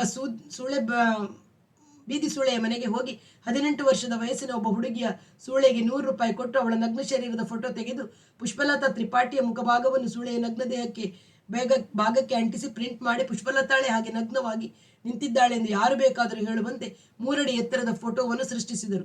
ತ್ರಿಲೋಕ್ ಒಂದು ದಿನ ಅವಳು ಕಾಲೇಜಿಗೆ ಹೋಗುವಾಗ ಅಡ್ಡಕಟ್ಟಿ ಅವಳ ಮುಂದೆ ಫೋಟೋದ ಒಂದು ಪ್ರತಿಯನ್ನು ಹಿಡಿದು, ನಿಂದೆಲ್ಲ ನಂಗೆ ಗೊತ್ತಿದೆ, ಯಾರ ಜೊತೆ ನೀನು ಹೀಗಾಗಿದ್ದೆ ಅಂತಲೂ ಗೊತ್ತಿದೆ, ನನ್ನ ಜೊತೆ ಬರದೇ ಇದ್ರೆ ಈ ಫೋಟೋನ ಪೇಪರ್ಗೆ ಹಾಕಿಸ್ತೀನಿ ಎಂದ. ಹುಡುಗಿ ಕಂಗೆಟ್ಟಳಾದರೂ ಕೋಪಗೊಂಡು ಇವನನ್ನು ಮತ್ತೆ ಚಪ್ಪಲಿಯಲ್ಲಿ ಹೊಡೆಯುವುದಾಗಿ ಬೈದಳು. ಅಲ್ಲಿಂದ ವೇಗವಾಗಿ ಸ್ಕೂಟರ್ನಲ್ಲಿ ಹೋದ ತ್ರಿಲೋಕ್ ಫೋಟೋವನ್ನು ಅವರ ಕಾಲೇಜಿನ ಗೇಟಿಗೆ ನೇತು ಹಾಕಿ ಹೊರಟು ಹೋದ. ಹುಡುಗಿ ನಿಧಾನವಾಗಿ ನಡೆದು ಕಾಲೇಜಿಗೆ ಹೋದರೆ ಇತರ ಎಷ್ಟೋ ಹುಡುಗಿಯರನ್ನು ನೋಡುತ್ತಿದ್ದಾರೆ. ಯಾರೂ ಕಿತ್ತು ಮುಚ್ಚಿಟ್ಟಿರಲಿಲ್ಲ. ಅದನ್ನು ಕಂಡ ಪುಷ್ಪಲತಾ ನಾಚಿಕೆಯಿಂದ ಅಳತೊಡಗಿದಳು. ರಾತ್ರಿಯೆಲ್ಲ ನಿದ್ದೆ ಮಾಡಲಿಲ್ಲ. ಬೆಳಿಗ್ಗೆ ನಿಧಾನವಾಗಿ ಎದ್ದಳು. ಡೀಸೆಲ್ ಫ್ಯಾಕ್ಟರಿಯಲ್ಲಿ ಕೆಲಸದಲ್ಲಿರುವ ತಂದೆ ಬೇಗ ಎದ್ದು ಕೆಲಸಕ್ಕೆ ಹೋಗ್ತಾರೆ. ಸ್ನಾನಕ್ಕೆಂದು ಬಚ್ಚಲ ಮನೆಗೆ ಹೋದ ಹುಡುಗಿ ಅಲ್ಲೇ ಇದ್ದ ಸೀಮೆ ಎಣ್ಣೆ ಡಬ್ಬದಿಂದ ಸುರಿದುಕೊಂಡು ಬೆಂಕಿ ಹಚ್ಚಿಕೊಂಡಳು. ಕಾಲೇಜಿನಲ್ಲಿ ಬೆತ್ತಲೆ ಫೋಟೋ ನೋಡಿದ ಹುಡುಗಿಯರಿಂದ ಅವಳ ಆತ್ಮಹತ್ಯೆಯ ಕಾರಣದ ಊಹೆ ಹರಡಿ ಪೊಲೀಸರು ಅಜಂತಾ ಸ್ಟುಡಿಯೋದ ಮೇಲೆ ದಾಳಿ ಮಾಡಿ ಆ ಫೋಟೋದ ಪ್ರತಿ ನೆಗೆಟಿವ್ ತೆಗೆದುಕೊಂಡು ಶ್ರೀವಾಸ್ತವನನ್ನು ಅರೆಸ್ಟ್ ಮಾಡಿ ಅವನಿಂದ ಸುದ್ದಿ ಹೊರಡಿಸಿದ ಮೇಲೆ ತ್ರಿಲೋಕ್ ಪ್ರಸಾದ್ನನ್ನು ಬಂಧಿಸಿ ಅವನಿಂದಲೂ ದಾಖಲೆ ಮಾಡಿಕೊಂಡು ಬೆತ್ತಲೆ ಫೋಟೋಕ್ಕೆ ಒಪ್ಪಿ ನಿಂತ ಚಿಕ್ಕ ವಯಸ್ಸಿನ ಸುಳೆಯಿಂದಲೂ ಹೇಳಿಕೆ ತೆಗೆದುಕೊಂಡು ಮುಂದಿನ ಕ್ರಮ ಜರುಗಿಸುತ್ತಿದ್ದಾರೆ. ಮುಖ್ಯ ಆರೋಪಿ ತ್ರಿಲೋಕ್ ಪ್ರಸಾದ್ ಕೇಂದ್ರ ಸರ್ಕಾರದ ಸಂಸ್ಕೃತಿ ಮಂತ್ರಾಲಯದಲ್ಲಿ ಸಲಹಕಾರರಾಗಿ ಇತ್ತೀಚೆಗೆ ನೇಮಕೊಂಡ ಡಾಕ್ಟರ್ ಹರಿಶಂಕರ್ ಪ್ರಸಾದರ ಸುಪುತ್ರನೆಂದು ತಿಳಿಯ ಬಂದಿದೆ ಎಂದು ವರದಿಯನ್ನು ಮುಗಿಸಿದ್ದರು. ಮಿಶ್ರಾ ಚಿಂತೆಯಲ್ಲಿ ಸುಮ್ಮನೆ ಕುಳಿತಿದ್ದ. ಹೊನ್ನತಿಯ ಮನಸ್ಸಿನಲ್ಲಿ ಒಂದು ವಾರದ ಹಿಂದೆ ಇದೇ ಪತ್ರಿಕೆಯಲ್ಲಿ ನೋಡಿದ ಕಿಡಿಗೇಡಿತನಕ್ಕೆ ಬಲಿಯಾದ ಹುಡುಗಿಯ ಮುಗ್ಧ ಮುಖದ ಚಿತ್ರ ತುಂಬಿಕೊಂಡಿತ್ತು. 5 ನಿಮಿಷವಾದ ನಂತರ ನಾನೀಗ ಹರಿಶಂಕರ್ನ ಮನೆಗೆ ಹೋಗ್ತೀನಿ, ಅವನಿಗೆ ಸುದ್ದಿ ಮುಟ್ಟಿಸಿದ್ದಾರೋ ಇಲ್ಲವೋ, ಅವನು ಬರೆದ ಹುಡುಗನನ್ನು ಬಿಡಿಸೋರು ಯಾರು ಎಂದು ನಿಂತ. ಈಗ ತಾನು ಏನು ಮಾಡಬೇಕೆಂದು ಹೊನ್ನತಿಗೆ ತೋಚಲಿಲ್ಲ. ತಾನು ಜೊತೆಗೆ ಹೋಗೋಣವೆನ್ನಿಸಿತು. ಹೋಗಿ ತಾನೇನು ಮಾಡುವುದಿದೆ ಎಂದು ಮಾತ್ರ ಸ್ಪಷ್ಟವಾಗಲಿಲ್ಲ. ಡಾಕ್ಟರ್ ಹರಿಶಂಕರ್ ಬಗೆಗೆ ಅನುಕಂಪ ಮೂಡಿತಾದರೂ ಇಂಥ ಕೆಲಸ ಮಾಡಿದ ಹುಡುಗನ ವಯಸ್ಸೆಷ್ಟಿರಬಹುದು? ಒಂದು ಮಾತು ಹೊಳೆದು ತ್ರಿಲೋಕನ ವಯಸ್ಸೆಷ್ಟು ಎಂದ. 24. ಹೀಗೆ ಜಂಗಲ್. ಪ್ರತಿ ವರ್ಷ ಸರಿಯಾಗಿ ಪಾಸ್ ಮಾಡಿ ಮುಂದೆ ಹೋಗಲಿಲ್ಲ. ಮುಂದೆ ಏನು ಕೇಳಲು ಮನಸ್ಸು ಅವನಿಗೆ ಹೊಳೆಯಲಿಲ್ಲ. ಮಿಶ್ರ ತನ್ನ ಬೆಳ್ಳಿಯ ಪಾನಪೆಟ್ಟಿಗೆ ಬಿಚ್ಚಿ ಸರಸರನೆ ಒಂದು ಬನಾರಸಿ ವೀಳ್ಯದೆಲೆ ತೆಗೆದು ಅದಕ್ಕೆ ಸುಣ್ಣ, ಅಡಿಕೆ, ತಂಬಾಕು, ಜರದ, ಇಲಾಚಿ, ಲವಂಗ, ಕತ್ ಮೊದಲಾಗಿ ಸಮಸ್ತ ಶೃಂಗಾರ ಸುಗಂಧ ಪ್ರಚೋದಕಗಳನ್ನು ಹಾಕಿ ಮಡಿಸಿ ಬಾಯಿಗೆ ತುಂಬಿಟ್ಟು ಪೆಟ್ಟಿಗೆಯನ್ನಲ್ಲೇ ಬಿಟ್ಟು ಕೋಣೆಯಿಂದ ಹೊರಗೆ ಹೋಗಿ ಪಂಶು ಇಟ್ಕೊಂಡು ಮನೆಯ ಆಚೆ ನಡೆದ. ಇನ್ನು ಅವನು ಎಷ್ಟೊತ್ತಿಗೆ ಹಿಂದಿರುಗುತ್ತಾನೆಯೋ ಏನು. ಹಿಂದಿರುಗಿದ ನಂತರ ಅಭ್ಯಾಸಕ್ಕೆ ಕೂರುವುದು ಮನಸ್ಸಿರುವುದು ಕಷ್ಟ. ಆತ್ಮೀಯ ಸ್ನೇಹಿತನ ಮಗ. ನೇರವಾಗಿ ಕೊಲೆ ಮಾಡದಿದ್ದರೂ 2-3 ಬಗೆಯ ಮಾನಭಂಗಕ್ಕೆ ಪ್ರಯತ್ನಿಸಿ ಯೋಜಿಸಿದ ಅಪರಾಧಕ್ಕೆ 7 ವರ್ಷವಾದರೂ ಕಠಿಣ ಸಜಾ ಬೀಳುವ ಅಪರಾಧ. ಒಂದು ವಾರದ ಹಿಂದೆ ಪತ್ರಿಕೆಯಲ್ಲಿ ಆ ಹುಡುಗಿಯ ಮುದ್ದು ಮುಖ ನೋಡಿದ ನೆನಪಾಯಿತು. ಆ ಮುಖಕ್ಕೆ ಬೀದಿ ಸೂಳೆಯ ನಗ್ನ ಶರೀರವನ್ನು ಜೋಡಿಸುವ ಕಲ್ಪಿಸಿಕೊಂಡ. ಆ ಯುವಕನ ವಿಕಾರವು ಮನಸ್ಸಿಗೆ ಬಂದು ಹೇಸಿಗೆ ಅನ್ನಿಸಿತು. ತಾನು ಓದಿದ IITಯಲ್ಲಿ ಪ್ರತಿಯೊಬ್ಬ ವಿದ್ಯಾರ್ಥಿಯ ಮೇಲೂ ಅಷ್ಟೊಂದು ಅಧ್ಯಯನ ಪ್ರಯೋಗಗಳ ಒತ್ತಡವಿರುವುದರಿಂದ, ಎಲ್ಲ ಹುಡುಗಿಯರು ಒಂದೇ ಸಂಸ್ಥೆಗೆ ಸೇರಿದ್ದವರಿಂದ ಇಂಥ ವಿಕಾರಗಳಲ್ಲಿ ತೊಡಗುವ ಅವಕಾಶ ಮನಸ್ಸಿಗೆ ಇರುವುದಿಲ್ಲವೆಂಬ ವಿವರಣೆ ಹೊಳೆಯಿತು. ತುಸು ಹೊತ್ತು ಹಾಗೆಯೇ ಸುಮ್ಮನೆ ಕುಳಿತಿದ್ದ. ತನ್ನ ಪಾಡಿಗೆ ತಾನು ಶ್ರುತಿ ಮಾಡಿಕೊಂಡು ಗತ್ಗಳನ್ನು ಬಾರಿಸಿಕೊಳ್ಳುವ ಆಲೋಚನೆ ಬಂತು. ಆದರೆ ತಬಲದ ಚುರುಕು ಹಿನ್ನೆಲೆ ಇದ್ದರೆ ಗತ್ ನಡೆಗಳು ಮನಸ್ಸಿನಲ್ಲಿ ರೂಪುಗೊಳ್ಳುವ ವೇಗದಲ್ಲಿ ಬರೀ ಸಿತಾರ್ ಬಾಡಿಸಿಕೊಳ್ಳುವಾಗ ರೂಪುಗೊಳ್ಳುವುದಿಲ್ಲ ಎನ್ನಿಸಿತು. ಇನ್ನು 10 ನಿಮಿಷ ಏನು ಮಾಡಲು ತೋಚದೆ ಆಮೇಲೆ ಎದ್ದು ಎಲ್ಲಾದರೂ ಒಂದು ಸುತ್ತು ತಿರುಗಾಡಿಕೊಂಡು ಬರುವ ಆಲೋಚನೆ ಹುಟ್ಟಿತು. ಅಷ್ಟರಲ್ಲಿ ಅಡಿಗೆ ಮನೆಯಿಂದ ಮಿಶ್ರನ ಹೆಂಡತಿ ನಿರ್ಮಲಾದೇವಿ ಇವನು ಕೂತಿದ್ದ ಕೋಣೆಯ ಬಾಗಿಲಲ್ಲಿ ನಿಂತು ಹೇಳಿದರು, ಪಾಪ ಏನಾದರೂ ಮಾಡಿ ಬಿಡಿಸ್ಬೇಕು ಅಂತ ಹೋಗಿದ್ದಾರೆ. ಸ್ನೇಹಿತನ ಮಗ ಅಂತ ವಾಂಚಲ್ಯ ಇರೋದು ಸಹಜವೇ. ಆದರೆ ಅಪ್ಪ 2 ಮಕ್ಕಳು ವರ್ಷಕ್ಕೊಬ್ಬಳನ್ನು ಹೊಸ ಹೆಂಡತಿ ಹೊಂಚಿ ಹಾಕ್ಕೊಳ್ಳುತ್ತಾ ದಿಲ್ಲಿಯಲ್ಲಿದ್ದರೆ ಗಂಡು ಮಕ್ಕಳು ಇನ್ನೇನಾಗಬೇಕು? ಗಂಡು ಮಕ್ಕಳಿಗೆ ಯಾವತ್ತೂ ತಂದೆಯ ಭಯ ಇರಬೇಕೋ ಬೇಡೋ? ಆ ತ್ರಿಲೋಕ ಅಂಕಲ್ ಅಂದ್ಕೊಂಡು ನಮ್ಮ ಮನೆಗೆ ಬರ್ತಿದ್ದ. ನಮ್ಮನೇಲೂ 3 ಹೆಣ್ಮಕ್ಳು, ಮದುವೆ ಆಗಿರಲಿಲ್ಲ. ಒಂದು ದಿನ ಇವರು ಮನೆಯಲ್ಲಿ ಇಲ್ಲಿದ್ದಾಗ ನಾನು ಗಂಡು ಮಕ್ಕಳು ಯಾವತ್ತೂ ತಮ್ಮ ಮನೆಯಲ್ಲಿದ್ದು ಓದ್ಕೋಬೇಕು, ಹೀಗೆ ಮನೆ ಅಲಿಬಾರ್ದು ಅಂತ ಅಂದು ಕಳಿಸಿದೆ. ಆವತ್ತಿನಿಂದ ಇಲ್ಲಿಗೆ ತುಕ್ಕೋದು ನಿಲ್ಲಿಸಿದ. ನಾನು ಮಾಡಿದ ಸರಿಯೋ ತಪ್ಪೋ ನೀವೇ ಹೇಳಿ. ಪಾಪ ತ್ರಿಪಾಠಿ ಮನೆಯವರು ಹುಡುಗಿನ ತುಂಬ ಮರ್ಯಾದೆಯಾಗಿ ಬೆಳೆಸಿದ್ರಂತೆ. ಅವನಿಗೇನು ಹೇಳಲು ತೋಚಲಿಲ್ಲ. ನೀವು ಹೇಳೋದು ನಿಜ ಎಂಬ ಭಾವದಲ್ಲಿ ಆಕೆ ಎಡೆಗೆ ನೋಡಿ ಕತ್ತು ಹಾಕಿದ. 1 ನಿಮಿಷದ ನಂತರ ಆಕೆ ಎಂದಳು, ಬೇರೆ ಯಾರ ಕೈಲಾಗಿದ್ರು ನಾನು ಇಷ್ಟು ಹೊತ್ತು ಮಾತು ಆಡುತ್ತಿರಲಿಲ್ಲ. ಹೆಚ್ಚು ಕಡಿಮೆ 2 ತಿಂಗಳಿಂದ ನಿಮ್ಮನ್ನು ನೋಡಿದ್ದೀನಿ. ತುಂಬ ತೂಕದ ಮನುಷ್ಯರು ನೀವು ಅಂತ ಬಂದು ಮಾತನಾಡಿಸಿದೆ. ದಿಲ್ಲಿಯಲ್ಲೂ ಒಳ್ಳೆಯವರಿದ್ದೇ ಇದ್ದಾರೆ. ಆದರೆ ದಿಲ್ಲಿಯ ಹುಡುಗಿಯರು ನಮ್ಮ ಬನಾರಸಿನ ಹೆಣ್ಣು ಮಕ್ಕಳು ಆಗಲ್ವಂತೆ. ಇಂಥದ್ದೆಲ್ಲ ತುಂಟಾಟಿಕೆ ಅಲ್ಲಿ ನಡೆಯಲ್ವಂತೆ. ನಿಜವೇ? ಅಲ್ಲೂ ತುಂಟಾಟಿಕೆ ಮಾಡ್ತಾರೆ. ತಿರುಗಿ ಹೊಡೆಯೋ ಹುಡುಗಿಯರೂ ಇದ್ದಾರೆ. ಅಸಹಾಯಕರಾಗಿ ಒಳಗೆ ನರಳೋರು ಇದ್ದಾರೆ ಇವನು ಹೇಳಿದ. ಆಕೆ ಮತ್ತೆ ಒಳಗೆ ಹೋದಳು. ಇವನು ಎದ್ದು ತನ್ನ ವಾಸಸ್ಥಳವಾದ ಎದುರು ಮನೆಯ ಮಹಡಿಗೆ ಹೋದ. ಮಿಶ್ರಾ ಮಧ್ಯಾಹ್ನ ಊಟಕ್ಕೂ ಮನೆಗೆ ಬಂದಿರಲಿಲ್ಲ. ಸಂಜೆ 4:15 ಹೊನ್ನತ್ತಿ ಮತ್ತೆ ಹೋದಾಗ ಇನ್ನೂ ಬಂದಿಲ್ಲವೆಂದು ನಿರ್ಮಲಾದೇವಿ ಹೇಳಿದಳು. ತನ್ನ ಕೋಣೆಗೆ ಹಿಂದಿರುಗಿದ ಹೊನ್ನತ್ತಿಗೆ ಒಂದು ಸುತ್ತು ತಿರುಗಾಡಿಕೊಂಡು ಬರುವ ಮನಸ್ಸಾಯಿತು. ಈ ಊರಿಗೆ ಬಂದು 2 ತಿಂಗಳ ಹತ್ತಿರವಾದರೂ ಹಿಂದೂ ವಿಶ್ವವಿದ್ಯಾಲಯವನ್ನು ನೋಡಿಲ್ಲ ಎನ್ನುವುದು ನೆನಪಾಯಿತು. ಇನ್ನು 4 ದಿನಕ್ಕೆ ಇಲ್ಲಿಂದ ಹೋದ ಮೇಲೆ ಮತ್ತೆ ಇಲ್ಲಿಗೆ ಬರುವ ಅವಕಾಶ ಯಾವಾಗ ಬರುತ್ತದೋ ಎಂದು ದಾರಿ ಕೇಳಿಕೊಂಡು ಹೊರಟ. ಓಣಿಗಳಲ್ಲಿ ಹಾದು ಹೋಗುವಾಗ ಸಂಜೆ ಜಗಲಿಗಳ ಮೇಲೆ ಕೂತು ಮಾತನಾಡುತ್ತಿದ್ದ ಹೆಂಗಸರು ನೋಡಿ ಒಂದು ಅಂಶ ತಟ್ಟನೆ ಅರಿವಿಗೆ ಬಂತು. ಇವರ ಮುಖಗಳಲ್ಲಿ ಶತಶತಮಾನಗಳಿಂದ ಪಕ್ವವಾಗಿ ಬಂದ ವಿಶ್ಲೇಷಣೆಗೆ ಮೀರಿದ ಸೊಬಗಿದೆ. ಯಾರ ಮೇಲೂ ಐಶ್ವರ್ಯದ ನಗನಾಣ್ಯ ವಜ್ರ ವೈಡೂರ್ಯಗಳಿಲ್ಲ. ಆದರೆ ಬಡತನವನ್ನು ಮನಸ್ಸಿಗೆ ಹಚ್ಚಿಕೊಳ್ಳದ ಉಲ್ಲಾಸದ ಬೆಳಕಿದೆ ಎನ್ನಿಸಿತು. ಅವರನ್ನೇ ಹೆಚ್ಚು ಸ್ಪಷ್ಟವಾಗಿ ನೋಡುತ್ತಾ ನಡೆಯಬೇಕೆನಿಸಿದರೂ ತನ್ನನ್ನು ಅವರೇ ಏನಂದುಕೊಳ್ಳುವರು ಎಂಬ ಅಂಜಿಕೆ ಹುಟ್ಟಿ ಕಿರುಗಣ್ಣಿನಲ್ಲಿ ನೋಡಿಕೊಂಡು ಮುಂದೆ ಹೆಜ್ಜೆ ಹಾಕಿದ. ಮಿಶ್ರನ ಹೆಂಡತಿಯದು ಇದೇ ಕಳೆ. ಹರಿಶಂಕರನ ಹೆಂಡತಿಯು ಹೀಗೆ ಇರಬಹುದು. ಅದಕ್ಕೆ ಅವನು ಗಂಡನ ಚಾಳಿ ಗೊತ್ತಿದ್ದು ಸಂತೋಷವಾಗಿ ಇರಬಹುದು. ಕಾಶಿಗೆ ಬರುವುದೇ ಮನಃಶಾಂತಿಗೆ. ಕಾಶಿಯಲ್ಲಿ ಹುಟ್ಟಿ ಬೆಳೆದವರಿಗೆ ಅದು ಸಹಜ ಸ್ಥಿತಿಯಾಗುತ್ತದೆಯೇನು? ಇದನ್ನು ಬಿಟ್ಟು ದಿಲ್ಲಿಗೆ ಹೋಗಲು ಆಕೆಗೂ ಮನಸ್ಸಿಲ್ಲವೇನೋ ಎಂದುಕೊಳ್ಳುವಾಗ ದಿಲ್ಲಿಯ ಹೆಂಗಸರ ನೆನಪಾಯಿತು. ಎತ್ತರ, ಗಾತ್ರ, ಅಲಂಕರಣ, ಪ್ರಸಾದನಗಳಲ್ಲಿ ಢಾಳಾದವರ ಮುಖದಲ್ಲಿ ಈ ಸೊಬಗಿಲ್ಲ, ಈ ಶಾಂತಿ ಇಲ್ಲ, ಸಂತೋಷವಂತೂ ಇಲ್ಲವೇ ಇಲ್ಲ ಎನ್ನಿಸಿತು. ಅಷ್ಟರಲ್ಲಿ ತಾನು ನಡೆಯುತ್ತಿದ್ದ ಓಣಿಯ ಕೊನೆ ಬಂದು ಮುಂದೆ ದಾರಿ ತೋಚದೆ ಜಗಲಿಯ ಮೇಲೆ ಕುಳಿತಿದ್ದ ಮಧ್ಯವಯಸ್ಸಿನ ಒಬ್ಬ ಮಹಿಳೆಯನ್ನು ವಿಶ್ವವಿದ್ಯಾಲಯದ ದಾರಿ ಯಾವುದು ಎಂದು ಕೇಳಿದ. ವಾಪಸ್ ಹೋಗಿ ಎಡಕ್ಕೆ ತಿರುಗಿ, ಅದರಲ್ಲಿ ಮುಂದೆ ಹೋಗಿ ಬಲಕ್ಕೆ ತಿರುಗಿ, ಅಲ್ಲಿಂದ ನನಗೆ ಗೊತ್ತಾಗೋಲ್ಲ, ಅಂತೂ ಹಿಂದಿರುಗಿ ಹೋಗಬೇಕು ಆಕೆ ಹೇಳಿದಳು. ಮತ್ತೊಮ್ಮೆ ಓಣಿಗಳನ್ನು ಸುತ್ತಿ ಜಗಲುಗಳ ಮೇಲಿದ್ದ ಹೆಂಗಸರ ಅನಿವರ್ಚನೀಯ ಕಳೆಯನ್ನು ನೋಡುತ್ತಾ ಕೊನೆಗೆ ಗಿಜಿ ಗಿಜಿ ಅಸಹ್ಯವಾಗುವ ಲಂಕಾದ ಮುಖ್ಯ ರಸ್ತೆಗೆ ಬಂದು ಅಲ್ಲಿಂದ ವಿಶ್ವವಿದ್ಯಾಲಯದ ಕಡೆಗೆ ನಡೆಯತೊಡಗಿದ. ಮುಖ್ಯ ದ್ವಾರದಿಂದ ಒಳಹೊಕ್ಕರೆ ಅದೇ ಬೇರೆ ಪ್ರಪಂಚ, ಬೇರೆ ಗುರಿ ಎನ್ನಿಸಿತು. ಪುರಾತನ ರಾಗಗಳನ್ನು ಹೆಚ್ಚು ನುಡಿಯಬಲ್ಲ, ಸಮರ್ಥವಾಗಿ ನುಡಿಯಬಲ್ಲ ಆಧುನಿಕ ತಂತಿಗಳನ್ನು ಬಳಸಿದ ವಾದ್ಯಗಳಂತೆ ಪರಂಪರೆಯ ಭಾರತದ ಭಾವನೆಯನ್ನು ತರುವಂತಹ ಆಧುನಿಕ ಕಟ್ಟಡಗಳು. ಪ್ರಾಚೀನ ಭಾರತದ ತಳಹದಿಯ ಮೇಲೆ ಭವಿಷ್ಯದ ಕನಸು ಕಂಡ ಮಾಲವೀಯರ ಧ್ಯೇಯೋದ್ದೇಶದಲ್ಲಿ ನಾನು ಕೇಳಿ ತಿಳಿದದ್ದೆಲ್ಲ ನೆನಪಿಗೆ ಬಂತು. ತಾನು ಓದಿದ IIT IIMAಗಳಿಗಿಂತ ಇದರ ಹರಹು ದೊಡ್ಡದೆನಿಸಿತು. ಒಂದೊಂದಾಗಿ ಕಟ್ಟಡಗಳ ಬೋರ್ಡ್ಗಳನ್ನು ಓದಿಕೊಳ್ಳುತ್ತಾ ಮುಂದೆ ನಡೆದ. ನಡುವೆ ಇಡೀ ವಾತಾವರಣವನ್ನು ಹೀರಿಕೊಳ್ಳುವಂತೆ ದೀರ್ಘವಾಗಿ ಉಸಿರೆಳೆದುಕೊಂಡ. ಆದರೆ ತುಸು ಮುಂದೆ ಹೋದ ಮೇಲೆ ದೊಡ್ಡ ದೊಡ್ಡ ಅಕ್ಷರಗಳಲ್ಲಿ ಗೋಡೆ ಬರಹಗಳು ಕಣ್ಣಿಗೆ ಬಿದ್ದವು. ಈ ಕುಲಪತಿಯನ್ನು ಒದ್ದು ಓಡಿಸಿ, ಉಪಾಧ್ಯಾಯರುಗಳೆಲ್ಲ ಪೋಷಕರು, ವಿದ್ಯಾರ್ಥಿಗಳೇ ಒಂದುಗೂಡಿರಿ. ಲೋಹಿಯ ಸಿದ್ಧಾಂತಕ್ಕೆ ಜಯವಾಗಲಿ. ಪರೀಕ್ಷೆಗಳು ಮುಂದೆ ಹೋಗಲಿ. ವಿದ್ಯಾರ್ಥಿಗಳ ಹಕ್ಕನ್ನು ಮನ್ನಿಸದಿದ್ದರೆ ಬೆಂಕಿ ಮುಗಿಲೇಳುತ್ತದೆ. ಮುಂದೆ ಉದ್ದಕ್ಕೂ ಎಲ್ಲಾ ಗೋಡೆಗಳ ಮೇಲೆ ಇಂತಹ ಬರಹಗಳೇ ಕಂಡವು. ಇನ್ನು ತುಸು ಮುಂದೆ ಹೋದಾಗ ಎತ್ತರದ ಗೋಪುರದ ದೇವಾಲಯ ಕಾಣಿಸಿತು. ಯಾವ ದೇವಾಲಯವೆಂದು ವಿಚಾರಿಸಿದ್ದಕ್ಕೆ ಬಿರ್ಲಾ ವಿಶ್ವೇಶ್ವರ ಮಂದಿರ ಎಂದರು. ಅವನಿಗೆ ಒಳಗೆ ಹೋಗಬೇಕೆನ್ನಿಸಿತು. ಬಿರ್ಲಾ ಮಂದಿರದ ಆಧುನಿಕತೆ ಮತ್ತು ಶಿಸ್ತುಗಳು ಅವನಿಗೆ ಗೊತ್ತಿಲ್ಲದೂ ಅಲ್ಲ. ದಿಲ್ಲಿಯಲ್ಲಿ, ಹೈದರಾಬಾದ್ನಲ್ಲಿ ನೋಡಿದ ನೆನಪಾಯಿತು. ಇಲ್ಲೂ ಕೂಡ ಅದೇ ಶಿಸ್ತು, ಅದೇ ಶುಚಿ. ಗೋಡೆಗಳ ಮೇಲೆ ಅದೇ ವೇದೋಪನಿಷತ್ತು, ಗೀತೆ, ರಾಮಾಯಣಗಳ ಶ್ಲೋಕಗಳು. ಪುಂಡ ಪೂಜಾರಿಗಳ ಕಾಟವಿಲ್ಲ. ಕರ್ಪೂರ, ಊದುಗಡ್ಡಿ, ಮಿಠಾಯಿ, ಹೂ ಮಾರುವವರ ಹುಚ್ಚು ಹೊಡಿಸುವ ಗದ್ದಲವಿಲ್ಲ.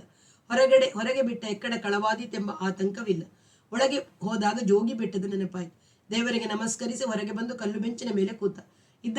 ಇದ್ದಕ್ಕಿದ್ದಂತೆಯೇ ಕಾಶಿ ಮೂಲ ವಿಶ್ವೇಶ್ವರ ಗುಡಿಯ ನೆನಪಾಯಿತು. ಔರಂಗಜೇಬನಿಂದ ನಾಶವಾಗಿ ನೆಲಸಮವಾಗಿ ತನ್ನ ಮೇಲೆ 10 ಮೈಲಿ ದೂರದವರೆಗೆ ಕಾಶಿ ಎಂದರೆ ಇದೇ ಎಂಬಷ್ಟು ಪ್ರಧಾನವಾಗಿ ಕಾಣುವ ಮಸೀದಿಯನ್ನು ಹೊತ್ತು ಮಣ್ಣುಗೂಡಿರುವ ಮೂಲಗುಡಿಯು ಕ್ರಮೇಣ ಜನರ ಮನಸ್ಸಿನಿಂದ ಮರೆಯಾಗಿ ಈ ಬಿರ್ಲಾ ಗುಡಿಯ ಕಾಶಿ ವಿಶ್ವೇಶ್ವರ ಮಂದಿರವಾದರೆ ಹೇಗೆ ಎನ್ನಿಸಿತು. ಅಲ್ಲಿಯ ಕೊಳಕು, ಕಿಷ್ಕಿಂದ, ಓರೆ ಕೋರೆ, ಜಿಗಿ ಜಿಗಿ ಜನಗಳಿಗಿಂತ ಈ ವೈಶಾಲ್ಯ, ನಿಶ್ಶಬ್ದ, ಶಿಸ್ತು, ಶುಭ್ರತೆ ಎಂಬ ಹೋಲಿಕೆ ಬರತೊಡಗಿತು. ಆದರೆ ಅರ್ಧ ಗಂಟೆಯ ನಂತರ ನಿಜವಾದ ಕಾಶಿ ಅಲ್ಲಿದೆ. ಮಸೀದಿಯನ್ನು ನೋಡುತ್ತಾ ಮೂಕವಾಗಿರುವ ಬಸವಣ್ಣನ ಕಣ್ಣುಗಳಲ್ಲಿದೆ, ಇಲ್ಲಿಲ್ಲ ಎನ್ನಿಸಿ ಇನ್ನು ತಾನು ಇಲ್ಲಿರುವ 4 ದಿನಗಳು ಬೆಳಿಗ್ಗೆ ಎದ್ದು ಗಂಗೆಯಲ್ಲಿ ಸ್ನಾನ ಮಾಡಿ ಮಸೀದಿಯ ಪಕ್ಕದ ವಿಶ್ವೇಶ್ವರ ಮಂಟಪಕ್ಕೆ ನಮಸ್ಕರಿಸಿ ಬರಬೇಕು ಎನ್ನಿಸಿತು. ತುಸು ಹೊತ್ತು ಅಲ್ಲೇ ಕೂತಿದ್ದು ಎದ್ದು ತನ್ನ ಕಿಸೆಯಲ್ಲಿದ್ದ ಬೆಲ್ಲೆಯನ್ನು ಕೊಟ್ಟು ಚಪ್ಪಲಿಗಳನ್ನು ಪಡೆದು ಮೆಟ್ಟಿಕೊಂಡು ಹಿಂದಿರುಗಿದ.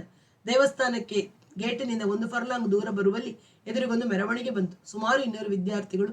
ವೀರಾವೇಶದ ಘೋಷಣೆಗಳು. ನಮ್ಮನ್ನು ವಿರೋಧಿಸುವವರು ಚೂರು ಚೂರಾಗುತ್ತಾರೆ. ಸುಳ್ಳು ಪೊಲೀಸರಿಗೆ ಧಿಕ್ಕಾರ. ನಮಗೆ ನ್ಯಾಯ ಬೇಕು. ತ್ರಿಲೋಕ್ ಪ್ರಸಾದನ್ನು ತಕ್ಷಣ ಬಿಟ್ಟು ಬಿಡಿ. ಅಜಂತಾ ಸ್ಟುಡಿಯೋ ಜಿಂದಾಬಾದ್. ಹಳೆ ದ್ವೇಷ ತೀರಿಸ ಹೊರಟ SP ವರ್ಮನ್ ಡಿಸ್ಮಿಸ್ ಆಗಬೇಕು. ನಮ್ಮ ಹೋರಾಟ ಕೊನೆಯ ತನಕ. ನಾಳಿನ ಬನರಾಸ್ ಬಂದ್ ಯಶಸ್ವಿಯಾಗಲಿ. ಮುಂಬೈಯಲ್ಲಿ ಕಾರ್ಮಿಕ ಹೋರಾಟಗಾರರು ಕೂಗುವುದಕ್ಕಿಂತ ಹೆಚ್ಚು ಆವೇಶದಿಂದ ಬಲಮುಷ್ಟಿಗಳನ್ನು ಆಕಾಶಕ್ಕೆ ಗುದ್ದುತ್ತಾ ಕಿರುಚಾಡುತ್ತಿದ್ದರು. ಹೊನ್ನತ್ತಿ ರಸ್ತೆಯ ಒಂದು ಬದಿಗೆ ನಿಂತುಕೊಂಡ. ಮುಂಭಾಗದಲ್ಲಿ 2 ದೊಡ್ಡ ಫೋಟೋಗಳನ್ನು ಪ್ಲೇ ಕಾರ್ಡಿನಂತೆ ಹಿಡಿದು ಅದಕ್ಕೆ ಚೆಂಡು ಹೂವಿನ ಹಾರ ತೂಗಿಸಿಕೊಂಡು ಹೋಗುತ್ತಿದ್ದರು. ಅದರಲ್ಲಿ ಮುಂಭಾಗದಲ್ಲಿ ಫೋಟೋ ಮುಖ ಹೋಲಿಕೆಯಲ್ಲಿದ್ದ ಡಾಕ್ಟರ್ ಹರಿಶಂಕರ ಪ್ರಸಾದ್ನಂತಿದ್ದುದರಿಂದ ಅದೇ ತ್ರಿಲೋಕ್ ಪ್ರಸಾದ್. ಇನ್ನೊಂದು ಅಜಂತಾ ಸ್ಟುಡಿಯೋದ ವಿಶ್ವಾಸ್ ಶ್ರೀವಾಸ್ತವನದೆಂದು ಹೊನ್ನತ್ತಿ ಗ್ರಹಿಸಿದ. ಬಂದ ದಾರಿಯಲ್ಲಿ ಹಿಂದಿರುಗಿ ವಿಶ್ವವಿದ್ಯಾಲಯದ ಮುಖ್ಯ ದ್ವಾರದಿಂದ ಹೊರಬಂದಾಗ ನಾಳಿನ ಬನರಾಸ್ ಬಂದಿಗೆ ಎಲ್ಲ ಅಂಗಡಿ ಮುಗ್ಗಟ್ಟುಗಳು, ಅವರು ವಾಹನ ಚಾಲಕರು, ಕಚೇರಿ ನೌಕರರು, ಕಾರ್ಮಿಕರು ಸಹಕರಿಸಿ ಯಶಸ್ವಿಗೊಳಿಸಬೇಕೆಂದು, ಯಾರಾದರೂ ಬಂದಿನ ವಿರುದ್ಧ ಹೋದರೆ ವಿದ್ಯಾರ್ಥಿ ಸಮುದಾಯದಿಂದ ಆಗುವ ಪರಿಣಾಮಗಳಿಗೆ ಸಮಿತಿ ಹೊಣೆಯಲ್ಲವೆಂದು ಸಾರುವ ದಪ್ಪದ ಕೆಂಪು ಅಕ್ಷರಗಳ ಪೋಸ್ಟರ್ಗಳು ಗೋಡೆಗಳ ಮೇಲೆಲ್ಲ ಕಾಣಿಸಿಕೊಂಡಿದ್ದವು. ಇವನು ತನ್ನ ಕೋಣೆಗೆ ಹಿಂದಿರುಗುವಷ್ಟರಲ್ಲಿ 7:30 ಗಂಟೆಯಾಗಿತ್ತು. ಮಿಶ್ರಾ ಮನೆಯ ಜಗುಲಿಯಲ್ಲಿ ಮೇಲೆ ಹರಿಶಂಕರ ಮಿಶ್ರರು ಕೂತು ಬಾಯಿಗೆ ಸುಗಂಧ ಪಾನು ತುಂಬಿಕೊಂಡು ಮಾತನಾಡುತ್ತಿದ್ದರು. ಇವನನ್ನು ನೋಡಿದ ಮಿಶ್ರನೇ ಹೊನ್ನತ್ತಿಜಿ ಎಂದು ಕೂಗಿದ. ಡಾಕ್ಟರ್ ಹರಿಶಂಕರ್, ಬನ್ನಿ, ಪುಣ್ಯನಗರಿ ಕಾಶಿಯಲ್ಲಿ ತಮ್ಮ ಭೇಟಿಯಾಗುವುದು ಸಂತೋಷದ ಮಾತು ಎಂದು ಕುಳಿತಲ್ಲೇ ನಡಿ ಕೈ ಕುಲುಕಿದ. ಇವನು ಎದುರಿನ ಜಗಲಿಯ ಮೇಲೆ ಕುಳಿತ ನಂತರ ವಿಜಯ ಹೇಳಿದ. ಇಡೀ ಭಾರತದಲ್ಲಿ ಯಾವ ತಬಲಿ ನಿಮ್ಮ ಹತ್ತಿರ ಬಾಲ ಅಲ್ಲಾಡಿಸೋ ಆಗಿಲ್ವಂತೆ, ಕಂಗ್ರ್ಯಾಚುಲೇಷನ್ಸ್. ಹರಿಶಂಕರ್ ಆರಾಮವಾಗಿಯೇ ಇದ್ದ. ಮುಖದಲ್ಲಿ ಚಿಂತೆ, ಆತಂಕ, ಕಳವಳ ಯಾವುದೂ ಇಲ್ಲದೆ ಪಾನನ್ನು ಆಸ್ವಾದಿಸುವಂತೆ ಇರುವಂತೆ ಕಾಣಿಸ್ತು. ಅವನೇ ಅಂದ, ಪಾನೇ ಹಾಕದ ನೀವು ಅದೆಂಥ ಕಲಾವಿದರು, ನನಗೆ ಅನುಮಾನ ಹುಟ್ಟುತ್ತಿದೆ. ದಿಲ್ಲಿಲೂ ಸಿಕ್ಕುತ್ತೆ, ಲಕ್ನೋದಲ್ಲೂ ಸಿಗುತ್ತೆ, ಬೇರೆ ಯಾವ ಊರಿನಲ್ಲೂ ಸಿಗ್ಬೋದು. ಆದರೆ ಬನರಾಸಿನ ಪಾನಿನ ಸೂಕ್ಷ್ಮ ವೈಶಿಷ್ಟ್ಯ ಬೇರೆ ಎಲ್ಲಿದೆ? ತುಂಬ ತಿಳಿದವರಿಗೆ ಮಾತ್ರ ಅರ್ಥವಾಗುವ ವಿಷಯ ಇದು. ಹೇಳಿ, ಏನು ಸಮಾಚಾರ? ಯಾವಾಗ ದಿಲ್ಲಿಗೆ ಪಯಣ? ಭಾನುವಾರ ರಾತ್ರಿ ರೈಲಿಗೆ ರಿಸರ್ವ್ ಮಾಡಿಸಿದ್ದೀನಿ ಎಂದ ಹೊನ್ನತ್ತಿ. ಅವರು ಬಂದಿರುವ ಹಿನ್ನೆಲೆಗೆ ಸಂಬಂಧಿಸಿದ ಯಾವ ಮಾತನಾಡುವುದು ಸೂಕ್ಷ್ಮವೆಂದು ಭಾವಿಸಿ ಅಲ್ಲಿಗೆ ನಿಲ್ಲಿಸಿದ. ಆದರೆ ಏನು ಹೇಳದಿದ್ದರೂ ಎದ್ದು ಕಾಣುತ್ತದೆ. ಯಾವಾಗ ಬಂದಿರಿ ಎಂದ. ನಿನ್ನೆ ಸಂಜೆ ವಿಮಾನದಲ್ಲಿ ಬಂದೆ. ಹರಿಶಂಕರ್ ಸುಮ್ಮನಾದ. ಅರ್ಧ ನಿಮಿಷ ನಂತರ, ನಿಮಗೆಲ್ಲ ಗೊತ್ತಿರುವಾಗ ಮುಚ್ಚಿಡುವುದೇನಿದೆ? ಮಧ್ಯಾಹ್ನವೇ ಫೋನ್ ಬಂತು, ತಕ್ಷಣ ಹೊರಟು ಬಂದೆ. ಇವತ್ತು ಜಾಮೀನಿನ ಮೇಲೆ ಹುಡುಗನ ಬಿಡುಗಡೆ ಆಯಿತು ಎಂದವನು ಹಿಂದಿಯನ್ನು ನಿಲ್ಲಿಸಿ ಇಂಗ್ಲಿಷ್ನಲ್ಲಿ ಮಾತನಾಡತೊಡಗಿದ. ತಾನು ಆಡುವುದು ಒಳಗಿನ ಮಿಶ್ರನ ಹೆಂಡತಿಗೆ ತಿಳಿಯಬಾರದೆಂದು ಇಂಗ್ಲಿಷಿಗೆ ಬದಲಿಸಿದೆಂದು ಮೊದಲ ವಾಕ್ಯದಲ್ಲಿ ಇವನಿಗೆ ಅರ್ಥವಾಯಿತು. ಲೈಂಗಿಕ ಪ್ರವೃತ್ತಿ ಭಾವನೆಗಳನ್ನು ಅದುಮಿಡುವ ಪರಂಪರಾಗತ ಸಾಮಾಜಿಕ ವಾತಾವರಣದಲ್ಲೇ ಇಂಥದ್ದೆಲ್ಲ ನಡೆಯುತ್ತೆ. ಆ ಹುಡುಗಿಯ ಬಗೆಗೆ ನನಗೆ ಕನಿಕರವಾಗುತ್ತೆ. ಆದರೆ ಅವಳನ್ನು ಹಾಗೆ ಬೆಳೆಸಿದ ತಂದೆ ತಾಯಿಗಳ ತಪ್ಪಿಲ್ಲವೇ?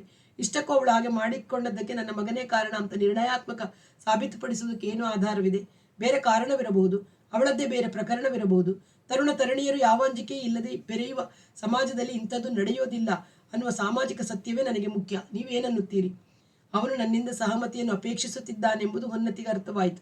ಆದರೆ ಅಷ್ಟರಲ್ಲಿ ಮಿಶ್ರ ಅವನು ಇಂಗ್ಲಿಷ್ನಲ್ಲಿ ತಪ್ಪು ವಾಕ್ಯ ರಚನೆಯ ಇಂಗ್ಲಿಷ್ನಲ್ಲಿ ಬಾಯಿ ಹಾಕಿದ. ನಾಳೆ ಬನಾರಸ್ ತುಂಬ ಬಂದು ಸಂಪೂರ್ಣ ಯಶಸ್ವಿ ಆದರೆ ಸಾಕು. ಪೊಲೀಸ್ನವರು ಶೀಟ್ ಹಾಕಿ ಮುಗಿಸ್ತಾರೆ. ನನಗೆ ಗೊತ್ತಿಲ್ವೇ, ಈ ಊರಿನಲ್ಲಿ ವಿದ್ಯಾರ್ಥಿಗಳನ್ನ ಕೆರಳಿಸಿದ ಯಾವ ಪೊಲೀಸ್ ಅಧಿಕಾರಿಯೂ ಮರ್ಯಾದೆ ಉಳಿಸಿಕೊಂಡು ಮುಂದಿನ ಊರಿಗೆ ಹೋಗೋಕೆ ಸಾಧ್ಯ ಇಲ್ಲ ಅಂತ. ಅವನಿಗೂ ಹೆಣ್ಮಕ್ಳು ಇರ್ತಾರಲ್ಲ. ಮರುದಿನ ಇಡೀ ಕಾಶಿಯಲ್ಲಿ ಯಾವ ಅಂಗಡಿ ಮುಂದಿನ ಬಾಗಿಲು ತೆರೆಯಲಿಲ್ಲ. ತೆಗೆದಿದ್ದರೆ ವಿದ್ಯಾರ್ಥಿಗಳ ಗುಂಪು ನುಗ್ಗಿ ಬೆಂಕಿ ಹೊತ್ತಿಸಲು ಕಾಯುತ್ತಿತ್ತು. ಆದರೆ ಸೀರೆ ಅಂಗಡಿಗಳ ಏಜೆಂಟ್ರುಗಳು ದಶಾಶ್ವಮೇಧ ಘಾಟ್, ವಿಶ್ವೇಶ್ವರ ದೇವಾಲಯದ ಓಣಿ ಮತ್ತು ಹರಡೆ ಹಂಚಿರುವ ಧರ್ಮಶಾಲೆಗಳಲ್ಲಿ ಸಂಚರಿಸಿ ರಾಷ್ಟ್ರದ ಎಲ್ಲೆಡೆಯಿಂದ ಬರುತ್ತಿರುವ ಯಾತ್ರಿಕರನ್ನು ಕಂಡು ಮುಂಭಾಗದ ಬೀದಿಯಲ್ಲಿ ಬಂದಿದ್ದರೂ ತಾವು ಹಿಂಭಾಗದ ಬಾಗಿಲಿನಲ್ಲಿ ಪ್ರಸಿದ್ಧ ಅಂಗಡಿಗಳಿಗೆ ಕರೆದೊಯ್ಯುವುದಾಗಿ ಬಂದ್ ಪ್ರಯುಕ್ತ ವಿರಾಮದಲ್ಲಿ ಆಯ್ಕೆ ಮಾಡುವ ಅವಕಾಶ ಉಂಟೆಂದು ತಾವು ವಿಶೇಷ ರಿಯಾಯಿತಿ ಕೊಡಿಸುವುದಾಗಿ ಹೇಳಿ ಕರೆದೊಯ್ಯುತ್ತಿದ್ದರು. ಊಟ ತಿಂಡಿಯ ಹೋಟೆಲ್ಗಳಲ್ಲೂ ಹೀಗೆ ನಡೆಯುತ್ತಿತ್ತು. ಆದರೆ ಸಂಪೂರ್ಣವಾಗಿ ನಿಂತದ್ದು ಸೈಕಲ್ ರಿಕ್ಷಾ ಮತ್ತು ಆಟೋ ರಿಕ್ಷಾಗಳು ಮಾತ್ರ. ಹೊನ್ನತ್ತಿ ದಶಾಶ್ವಮೇಧ ಘಾಟಿಗೆ ಹೋಗಿ ಗಂಗೆಯಲ್ಲಿ ಸ್ನಾನ ಮಾಡಿದ.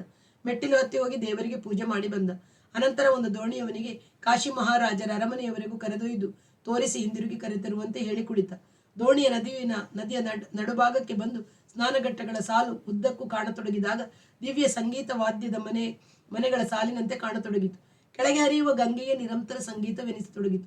ಇಂತಹ ಘಟ್ಟಗಳ ಸಾಲು ಇಡೀ ಭಾರತದ ಬೇರೆ ಯಾವ ಪುಣ್ಯಕ್ಷೇತ್ರದಲ್ಲಿ ಇಲ್ಲವೆನಿಸಿತು. ಇದ್ದಕ್ಕಿದ್ದ ಹಾಗೆ ರಾಗ ಅಂದರೆ ಹೀಗೆ ಬಾರಿಸಬೇಕು, ಈ ಗಂಗೆಯ ಗಾಂಭೀರ್ಯದಂತೆ. ಈ ಘಟ್ಟಗಳ ರಾಜ ಚೌಕಟ್ಟಿನ ಒಳಗೆ ಎನಿಸಿತು. ಭಾಗ್ಯಶ್ರೀಯ ನೆನಪು ಬರತೊಡಗಿತು. ತಬಲದವನನ್ನು ಮೌನವಾಗಿ ಕೂರಿಸಿ ಚಲನೆಯೇ ಸೂಚಿಸಿಕೊಳ್ಳುತ್ತಾ ಸಾಗುವ ಸ್ವಯಂ ಗಾಂಭೀರ್ಯವೇ ಸಂಗೀತ. ತಬಲದ ಚುರುಕಾಟ, ಬೋಲುಗಳ ಸುರಿಮಳೆ, ಸವಾಲ್ ಜವಾಬುಗಳ ಸರ್ಕಸ್ಸುಗಳೆಲ್ಲ ಸಂಗೀತವೇ ಅಲ್ಲ. ಯಾವಾಗ ಶುರುವಾಗಿರಬಹುದು ಇವೆಲ್ಲ? ತಬಲಾ ಸೃಷ್ಟಿಯ ನಂತರವೇ? ದೃಪದದ ಪಖಾವಾಸ್ ಅಥವಾ ಮೃದಂಗದ ಸೃಷ್ಟಿ ನಿಧಾನದ ನಡಿಗೆಯೇ ನಮ್ಮ ಮೂಲದ ಸಂಗೀತದ ಲಕ್ಷಣವೆನಿಸಿತು. ಅಜ್ಞಾನ ರಸಿಕರನ್ನು ರಂಜಿಸುವ ತಬಲಾ ಗತ್ತುಗಳ ಸಾತಿಯನ್ನು ಕಲಿಯಲು 2 ತಿಂಗಳು ಮಿಶ್ರನ ಜೊತೆಗೆ ಕಳೆದದ್ದು ಅಡ್ಡ ಹಾದಿ ಎನಿಸತೊಡಗಿತು. ಆದರೆ ಈ ಹಾದಿ ಇಲ್ಲದೆ ಕಚೇರಿ ಕಳೆಗಟ್ಟುವುದಿಲ್ಲ, ಲಕ್ಷ ಜನಪ್ರಿಯತೆ ಸಾಧಿಸುವುದಿಲ್ಲ ಎಂಬ ನೆನಪಾದಾಗ ಮನಸ್ಸು ಖಿನ್ನವಾಯಿತು. ದೋಣಿಯವನು ಒಂದೊಂದು ಘಟ್ಟದ ಹೆಸರು ಹೇಳಿ ಅದನ್ನು ಕಟ್ಟಿಸಿದ ಸಾಧು ಸಂತ ಅಥವಾ ರಾಜ ಮಹಾರಾಜರ ಹೆಸರುಗಳನ್ನು ಹೇಳಿಕೊಂಡು ಹುಟ್ಟು ಹಾಕುತ್ತಿದ್ದ. ನೋಡಿದರೆ ನಿಶ್ಚಲವಾಗಿ ನಿಂತಿರುವಂತೆ ಕಾಣುವ ಗಂಗೆಯು ದೋಣಿಯ ಹುಟ್ಟು ಒಳ ಹೊಕ್ಕಾಗ ಎಷ್ಟು ಶಕ್ತವಾಗಿ ಹರಿಯುತ್ತದೆ ಎಂದು ಸ್ಪಷ್ಟವಾಗುತ್ತಿತ್ತು. ಸಂಗೀತದ ಗತಿಯು ಹೀಗೆ ಇರಬೇಕು. ಸದ್ದು ಗದ್ದಲವಿಲ್ಲದ ಧೀರ ಗಂಭೀರ ಸಶಕ್ತ ಚಲನೆಯಾಗಬೇಕು ಎಂಬ ಕಲ್ಪನೆ ಮತ್ತೆ ಮತ್ತೆ ಮೂಡತೊಡಗಿತು. ಬಲಬದಿಯಲ್ಲಿ ಉದ್ದಕ್ಕೂ ಕಾಣುವ ಘಟ್ಟ ಸಾಲುಗಳು ಈ ನದಿಗೆ ಯಾವ ಸಂಬಂಧವೂ ಇಲ್ಲದೆ ದೂರದಲ್ಲಿ ನಿಂತ ಸಮಗಾತ್ರ ಸಮ ಆಕೃತಿಗಳ ಗಿರಿ ಶ್ರೇಣಿಯಂತೆ ಕಂಡವು. ರಾಮನಗರದ ಅರಮನೆಯನ್ನು ನೋಡುವಾಗ ಅವನ ಮನಸ್ಸು ಸಂಗೀತ ಮತ್ತು ತಬಲಗಳ ಸರ್ಕಸನ್ನೇ ಯೋಚಿಸುತ್ತಿತ್ತು. ಮತ್ತೆ ಹಿಂದಿರುಗಿ ಬಂದು ದೋಣಿಯಲ್ಲಿ ಕುಳಿತಾಗ ಪ್ರವಾಹದ ಎದುರಿಗೆ ಮೊದಲಿನಂತೆ ನೇರವಾಗಿ ಮೀಟಲು ಸಾಧ್ಯವಾಗಿ ಅಡ್ಡವಾಗಿ ನಡೆಸತೊಡಗಿತು. ಮತ್ತೆ ಘಟ್ಟಗಳ ಭವ್ಯ ನೋಟ ಎದುರಾಯಿತು. ಸ್ವಲ್ಪ ಹೊತ್ತು ಮೇಲೆ ಸಾಗಿದ ನಂತರ ಎಡಭಾಗದಲ್ಲಿ ದೊಡ್ಡದಾಗಿ ಹಳದಿ ಬಣ್ಣಕ್ಕೆ ಉರಿಯುವ ಬೆಂಕಿ 2 ರಾಶಿಗಳು ನಿಧಾನವಾಗಿ ಮೇಲೇರಿ ಆವರಿಸಿಕೊಂಡ ಹೋಗಿ ಕಾಣಿಸಿತು. ಅದೇನು ಅಲ್ಲಿ ಬೆಂಕಿ? ದೋಣಿಯವನನ್ನು ಕೇಳಿದ. ಅದೇ ಹರಿಶ್ಚಂದ್ರ ಘಾಟ್. ಕಾಶಿಯಲ್ಲಿ ಸಾಯುವ ಹಿಂದೂಗಳನ್ನೆಲ್ಲ ಸುಡುವ ಜಾಗ. ಪ್ರಪಂಚದ ಯಾವ ಮೂಲೆಯಲ್ಲಿದ್ದರೂ ಕಾಶಿಗೆ ಬಂದು ಸಾಯಬೇಕು ಅಂತಾರಲ್ಲ, ಈ ಘಾಟಿನಲ್ಲಿ ಸಂಸ್ಕಾರ ಮಾಡಿಸ್ಕೋಬೇಕು ಅನ್ನೋ ಆಶೆಯಿಂದ ಹರಿಶ್ಚಂದ್ರ ಮಹಾರಾಜ ಕಟ್ಟಿಸಿದ್ದ ಆ ಘಾಟ್. ಓ ಸಾಹಿಬ್, ನಿಮ್ಗೆ ಗೊತ್ತಿಲ್ವಾ? ನಿಮ್ಗೆ ಇವನ ಅಜ್ಞಾನಕ್ಕೆ ಕನಿಕರ ಪಡುವವನಂತೆ ಅವನಿಂದ. ಹರಿಶ್ಚಂದ್ರ ಮಹಾರಾಜನ ಕಾಲದಿಂದಲೂ ಇದು ಕಾಶಿಯ ರುದ್ರಭೂಮಿ. ಹರಿಶ್ಚಂದ್ರ ಸತ್ಯವಚನ ಪಾಲಿಸುವುದಕ್ಕಾಗಿ ರಾಜ್ಯ ಕಳೆದುಕೊಂಡು ಕೊನೆಗೆ ಕಾಶಿಗೆ ಬಂದು ಸ್ಮಶಾನದ ಕಾವಲುಗಾರನಾಗಿ ಕೆಲಸಕ್ಕೆ ಸೇರಿಕೊಂಡನಲ್ಲ, ಇದೇ ರುದ್ರಭೂಮಿಯಲ್ಲಿ. ಇಲ್ಲಿಯೇ ಅವನ ಹೆಂಡತಿ ಅವನ ಮಗ ರೋಹಿತಾಶ್ವನ ಹೆಣ ಹೊತ್ತುಕೊಂಡು ತಂದದ್ದು. ದಹನ ಶುಲ್ಕ ಕೊಡದಿದ್ರೆ ಸುಡೋಕ್ ಬಿಡೋಲ್ಲ ಅಂತ ನಿಯಮ ಪಾಲಿಸಿದ್ದು. ಸತ್ತಿರೋನ್ ತನ್ನ ಮಗ, ಹೆಣ ಹೊತ್ತು ತಂದಿರೋಳು ತನ್ನ ಹೆಂಡತಿ ಅಂತ ಗೊತ್ತಾಗಿಯೂ ನಿಯಮವನ್ನು ಜಾರಿ ಮಾಡಿದ. ಅದು ಸತ್ಯ ಕಾಲ. ಹೊನ್ನತ್ತಿಗೆ ಈ ಸನ್ನಿವೇಶದ ವಿವರಗಳೆಲ್ಲ ನೆನಪಿನಲ್ಲಿ ಉಕ್ಕಿ ಬಂದವು. ಹರಿಶ್ಚಂದ್ರನ ಕಥೆಯು ಮೊದಲಿಂದಲೂ ಅವನ ಪ್ರಜ್ಞೆಯ ಒಳತಂತುವನ್ನು ಮಿಡಿಯುತ್ತಿತ್ತು. ಅದರಲ್ಲಿಯೂ ಸುಂಕ ಕೊಡುವ ತನಕ ಮಗನ ದಹನಕ್ಕೆ ಅನುಮತಿ ಕೊಡುವುದಿಲ್ಲವೆಂದು ಹೆಂಡತಿಯನ್ನು ತಡೆದ ಭಾಗ. ಇದೇ ಜಾಗ. ಮನಸ್ಸು ಉದ್ವಿಗ್ನವಾಯಿತು. ಕಾಶಿಗೆ ಬಂದು 2 ತಿಂಗಳ ಹತ್ರವಾಗಿದೆ. ನನಗೆ ಗೊತ್ತೇ ಇರಲಿಲ್ಲ. ಆ ಕಥೆಯ ವಿವರಗಳು ಮರೆತು ಹೋಗಿದ್ದವು. ಆ ಜಾಗಕ್ಕೆ ಹೋಗಿ ಸ್ವಲ್ಪ ಹೊತ್ತು ಕೂತಿರುವ ಆಶೆ ಆಯಿತು. ನನ್ನನ್ನು ಆ ಘಾಟಿನಲ್ಲಿ ಇಳಿಸು, ಇಲ್ಲೇ ನಿನ್ನ ದುಡ್ಡು ಕೊಡ್ತೀನಿ ಅಂದ. ಸುಮ್ಮನೆ ಹೆಣ ಸುಡುವ ಜಾಗಕ್ಕೆ ಹೋಗಬಾರ್ದು ಅಂತ ಗೊತ್ತಿಲ್ವೇ? ಅವನು ಹೇಳಿದ, ಪರವಾಗಿಲ್ಲ, ನಾನು ಇಳಿದಿರುವ ಜಾಗ ಇಲ್ಲಿಯೇ ಹತ್ತಿರ ಎಂದ ಮೇಲೆ ಅವನು ದೋಣಿಯನ್ನು ಅಲ್ಲಿಗೆ ನಡೆಸಿದ. 2 ಹೆಣಗಳು ಸುಡುತ್ತಿದ್ದವು. ಇನ್ನೊಂದು ಆಗತಾನೆ ಬರುತ್ತಿತ್ತು. ಅದರ ಸಂಗಡ ಬರುತ್ತಿದ್ದವರು ಶ್ರೀರಾಮ ಸತ್ಯೇ ರಾಮನಾಮ ನಿತ್ಯೇ ಎಂದು ಪಠಿಸುತ್ತಿದ್ದರು. ಹೆಣ ಸುಟ್ಟು ಕಟ್ಟು ಸಾವಿನ ವಾಸನೆ ಆವರಿಸುತ್ತಿತ್ತು. ಪ್ರೇತ ಧೂಮವನ್ನು ಕುಡಿಯುವವರಿಗೆ ಆಯು ಕ್ಷೀಣವಾಗುತ್ತದೆಂದು ಹೈಸ್ಕೂಲಿನ ಸಂಸ್ಕೃತ ತರಗತಿಯಲ್ಲಿ ಹೇಳಿದ ನೆನಪಾಯಿತು. ಅದರ ಜೊತೆಗೆ ಹರಿಶ್ಚಂದ್ರನ ಕಥೆಯ ವಿವರಗಳು ಎಲ್ಲವೂ ಸ್ಮಶಾನ ಕಾವಲುಗಾರನೇ. ನಾನು ಬಡವೆ. ನನ್ನಲ್ಲಿ ಹಣವಿದ್ದಿದ್ದರೆ ಒಬ್ಬನೇ ಒಬ್ಬ ಮಗನ ಶವ ಸಂಸ್ಕಾರದ ಸಂದರ್ಭದಲ್ಲಿ ಸುಳ್ಳು ಹೇಳಿ ನಿನ್ನನ್ನು ಅಂಗಲಾಚುತ್ತಿದ್ದೇನೆ. ಎಲ್ಲವೂ ಮಾನಿನಿಯೇ. ನಾನು ನನ್ನ ದಣಿಯ ಆಜ್ಞಾನುವರ್ತಿ. ದಣಿಯು ರಾಜನಿಗೆ ಲೆಕ್ಕದ ಸಮೇತ ಸುಂಕ ತೆರಬೇಕು. ಆದ್ದರಿಂದ ಸುಂಕವಿಲ್ಲದೆ ಸುಡುಗಾಡಿಗೆ ಹೆಣದ ಪ್ರವೇಶ ನೀಡುವುದು ಸಾಧ್ಯವೇ ಇಲ್ಲ. ಹತ್ತಿರ ಏನೂ ಇಲ್ಲವೆಂದು ಸುಳ್ಳು ಹೇಳಬೇಡ. ನಿನ್ನ ಕೊರಳಲ್ಲಿ ಪ್ರಕಾಶಿಸುತ್ತಿರುವ ಮಂಗಳಸೂತ್ರವನ್ನು ಮಾರಿ ಶುಲ್ಕವನ್ನು ಕೊಡು. ಕೊನೆಯ ವಾಕ್ಯದಿಂದ ಚಂದ್ರವತಿಯು ಬೆಚ್ಚುತ್ತಾಳೆ. ತನ್ನ ಮಂಗಲಸೂತ್ರವು ತನ್ನ ಮತಿಗೆ ಮಾತ್ರ ಕಾಣಲು ಸಾಧ್ಯ. ಬೇರೆ ಯಾರಿಗಾದರೂ ಗೋಚರಿಸಿದರೆ ಅದು ತನ್ನ ಪಾತಿವೃತ್ಯ ಶಕ್ತಿಯು ಊನವಾಗಿರುವ ಸೂಚನೆ. ಪರಮೇಶ್ವರ, ಕಾಶಿನಾಥ, ರಾಜ್ಯ ಹೋಯಿತು. ಕೃಪಣನೊಬ್ಬನಿಗೆ ದಾಸಿಯಾಗಿ ಜೀವನ ಮಾಡುತ್ತಿದ್ದೇನೆ. ಮಗನನ್ನು ಕಳೆದುಕೊಂಡೆ. ಈ ಎಲ್ಲ ನಷ್ಟವನ್ನು ಸಹಿಸಿಕೊಳ್ಳಬಲ್ಲೆನೆಂದರೆ ಪಾತಿವೃತ್ಯ ನಷ್ಟವನ್ನು ಸಹಿಸಿ ಬದುಕುವುದು ಹೇಗೆ? ಇನ್ನು ಬದುಕುವುದರಲ್ಲಿ ಅರ್ಥವಾದರೂ ಏನಿದೆ? ಮಗನ ಹೆಣದ ಜೊತೆಗೆ ನನ್ನದೂ ಆಗಿ ಹೋಗಲಿ ಎಂದು ಅವಳು ಸಾಯಲು ಉದ್ಯಕ್ತಳಾಗುವ ಚಿತ್ರವೇ ಹೊನ್ನತ್ತಿಯ ಕಣ್ಣಿನಲ್ಲಿ ಕಟ್ಟಿಕೊಂಡಿತು. ತುಸು ಎಡಕ್ಕೆ ನಡೆದು ಕಡಿದಾದ ಎತ್ತರದಲ್ಲಿ ಕಟ್ಟಡಕ್ಕೆ ಏರುವ ಮೆಟ್ಟಲುಗಳಲ್ಲಿ ಮೊದಲಿನದರ ಮೇಲೆ ಕುಳಿತ ಪರಪುರುಷನಿಗೆ ಕಾಣಿಸದ ಮಂಗಳಸೂತ್ರ. ಎಲ್ಲ ನಷ್ಟವನ್ನು ಸಹಿಸಿಯೂ ಬದುಕಿದ್ದ ಚಂದ್ರಮತಿಯು ಪಾತಿವೃತ್ಯದಲ್ಲಿ ಊನವಾಗಿದೆ ಎಂದು ಸೂಚನೆ ಮನಸ್ಸಿಗೆ ಹೊಳೆದ ತಕ್ಷಣ ಅವಳ ಪ್ರಜ್ಞೆಗೆ ಗೋಚರವಾಗುವಂತೆ ಅವಳೆಂದು ಪಾತಿವೃತ್ಯದ ಅಣುವಿನಷ್ಟು ಭಾಗವನ್ನು ನಷ್ಟ ಮಾಡಿಕೊಳ್ಳದಿದ್ದರೂ ಬದುಕಿಗೆ ಅರ್ಥವಿಲ್ಲವೆಂದು ನಿರ್ಧರಿಸಿದ ಭಾಗವೇ ಮನಸ್ಸನ್ನು ಹಿಡಿದು ಬಿಟ್ಟಿತು. ಗಂಡನ ಪ್ರಚಂಡ ಸತ್ಯಸಂಧತೆ, ಹೆಂಡತಿಯ ಅತಿ ಪ್ರಚಂಡ ಪಾತಿವೃತ್ಯ ಸಂಧತೆ, ಇವೆರಡು ಸ್ಮಶಾನದಲ್ಲಿ ಮಗನ ಹೆಣದ ಮುಂದೆ ಒಂದರ ಎದುರಿಗಂತೆ ನಿಂತಿತು. ಎರಡೂ ಒಂದೇ ಪುರುಷಾರ್ಥದ 2 ಆಯಾಮಗಳೇನು ಎಂಬ ಪ್ರಶ್ನೆ ಮನಸ್ಸಿನಲ್ಲಿ ಸ್ಥಿರವಾಯಿತು. ಎಷ್ಟೋ ಹೊತ್ತು ಕಣ್ಣಿಗೆ ಬೇರೇನು ಉರಿಯುವ 2 ಹೆಣಗಳ ಬೆಂಕಿ, ಅದರ ಹೊಗೆ, ಇನ್ನೊಂದೆಡೆ ಸಿದ್ಧಪಡಿಸುತ್ತಿರುವ ಚಿತೆ, ಎಲ್ಲವೂ ಆ ಪ್ರಶ್ನೆಯ ಘನರೂಪದಂತೆ ಕಾಣತೊಡಗಿತು. ಎಷ್ಟೋ ಹೊತ್ತು ಕಳೆಯಿತು. ಮೇಲು ಭಾಗದಲ್ಲಿ ಯಾರೋ ಹೆಂಗಸರು ಕನ್ನಡದಲ್ಲಿ ಮಾತನಾಡುವುದು ಕಿವಿಗೆ ಬಿತ್ತು. ಕತ್ತೆತ್ತಿ ನೋಡಿದ. ಕಡಿದಾದ ಎತ್ತರದ ಕಾಂಪೌಂಡಿನಲ್ಲಿ ಮೇಲೆ ಇದ್ದಿಲ ಮಸಿಯಲ್ಲಿ ಬಹುಶಃ ಇಲ್ಲಿ ಹೆಣಸುಟ್ಟ ಬೆಂಕಿಯ ಕುರುಹಿನಲ್ಲಿ ಕರ್ನಾಟಕ ಧರ್ಮಶಾಲಾ ಎಂದು ಬರೆದಿತ್ತು. ಒಂದೊಂದು ರಾಜ್ಯಗಳ ಅಥವಾ ಒಂದೊಂದು ಮಹಾರಾಜರು ಕಟ್ಟಿಸಿದ ಧರ್ಮಶಾಲೆಗಳು ಕಾಶಿಯಲ್ಲಿವೆ ಎಂದು ಕೇಳಿದು ನೆನಪಾಯಿತು. ಕನ್ನಡದ ಮಾತು ಕಿವಿಗೆ ಬಿದ್ದು ಕರ್ನಾಟಕ ಎಂಬ ಪದವನ್ನು ಓದಿದ ತಕ್ಷಣ ಮನಸ್ಸಿನಲ್ಲಿ ಜೋಗಿಬೆಟ್ಟ, ಹಾಲುಕೆರೆ, ವಿವೇಕಾನಂದ ವಿದ್ಯಾಶಾಲೆ, ಅಣ್ಣಯ್ಯನವರ ಜ್ಞಾಪಕ ಬಂತು. ಜೊತೆಯಲ್ಲಿಯೇ ರವೀಂದ್ರ, ಬೆಂಗಳೂರು, ಇದ್ದಕ್ಕಿದ್ದಂತೆ ಕಾಂತಿಯ ನೆನಪು. ತಾನು ಮೊಟ್ಟ ಮೊದಲ ಸಲ ಅವಳ ಶರೀರ ಸಂಘ ಮಾಡಿದಾಗ, ಅವಳೇ ಸರಸರನೆ ವ್ಯವಸ್ಥೆಗಳಾಗಿ ತನ್ನನ್ನು ಆಕ್ರಮಿಸಿದಾಗ ಅವಳ ಮಂಗಳಸೂತ್ರವು ತನ್ನ ಕಣ್ಣಿಗೆ ಸಂಪೂರ್ಣವಾಗಿ ಕಂಡದ್ದು, ಅನಂತರ ತನ್ನ ಎದೆಗೆ ಒತ್ತಿ ಚರ್ಮದ ಮೇಲೆ ಸುಕ್ಕು ಗುರುತು ಮೂಡಿದ್ದು ಇದ್ದಕ್ಕಿದ್ದಂತೆ ಮೊಟ್ಟ ಮೊದಲ ಬಾರಿಗೆ ನೆನಪಾಯಿತು. ಎದುರಿಗಿದ್ದ 2 ಚಿತೆಗಳ ಉರಿ ಕಡಿಮೆಯಾಗಿ ಬರೀ ಬೆಂಕಿ ಪ್ರಜ್ವಲಿಸುತ್ತಿತ್ತು. ಶ್ರೀರಾಮ್ ಸತ್ಯ ಹೇ, ರಾಮ್ ನಾಮ್ ನಿತ್ಯ ಹೇ ಹೇಳುತ್ತಿದ್ದವರು ಶವಕ್ಕೆ ತುಪ್ಪ ಸುರಿದು ಊರಿ ತಾಕಿಸುತ್ತಿದ್ದರು. 1 ನಿಮಿಷದಲ್ಲಿ ಅದರಿಂದ ಹಳದಿ ಅಂಚಿನ ಕೆಂಪು ಉರಿ ಏಳತೊಡಗಿತು. ಅದನ್ನು ನೋಡುತ್ತಿರುವಾಗ ಶ್ರೀರಾಮ್ ಸತ್ಯ ಹೇ ಪಠಣದೊಡನೆ ಇನ್ನೊಂದು ಹೆಣವು ಸ್ಮಶಾನವನ್ನು ಪ್ರವೇಶಿಸಿತು. ಅವನಿಗೆ ಅಲ್ಲಿ ಕೂರಲಾಗಲಿಲ್ಲ. ಮೇಲೆ ಎದ್ದು ಹಾಗಿದ್ದ ಹಾಗೆ ಕರ್ನಾಟಕ ಧರ್ಮಶಾಲೆಯ ಮೆಟ್ಟಿಲುಗಳನ್ನು ಏರಿ ಹೋಗಿ ತಾನಿದ್ದ ಕಬೀರ್ ಚೌರದ ದಾರಿ ಕೇಳಿಕೊಂಡು ನಡೆಯತೊಡಗಿದ. ಕಾಂತಿ ಇತ್ತೀಚೆಗೆ ಮಂಗಳಸೂತ್ರವನ್ನು ತೆಗೆದುಹಾಕಿರುವುದು ಮಾತ್ರವಲ್ಲ, ಮಿಸ್ ಎಂದು ಪ್ರಚಾರಪಡಿಸಿಕೊಳ್ಳುವುದು ನೆನಪಿಗೆ ಬಂತು. ಇನ್ನು ಮುಂದಿನ ಭಾಗವನ್ನು ಮತ್ತೆ ಕೇಳೋಣ. ಅಲ್ಲಿಯವರೆಗೆ ಎಲ್ಲರಿಗೂ ಪ್ರೀತಿಯ ನಮಸ್ಕಾರ. ವಾಸವಿ ಸಾಹಿತ್ಯ ಕಲಾವೇದಿಕೆ, ಸುಳ್ಯ.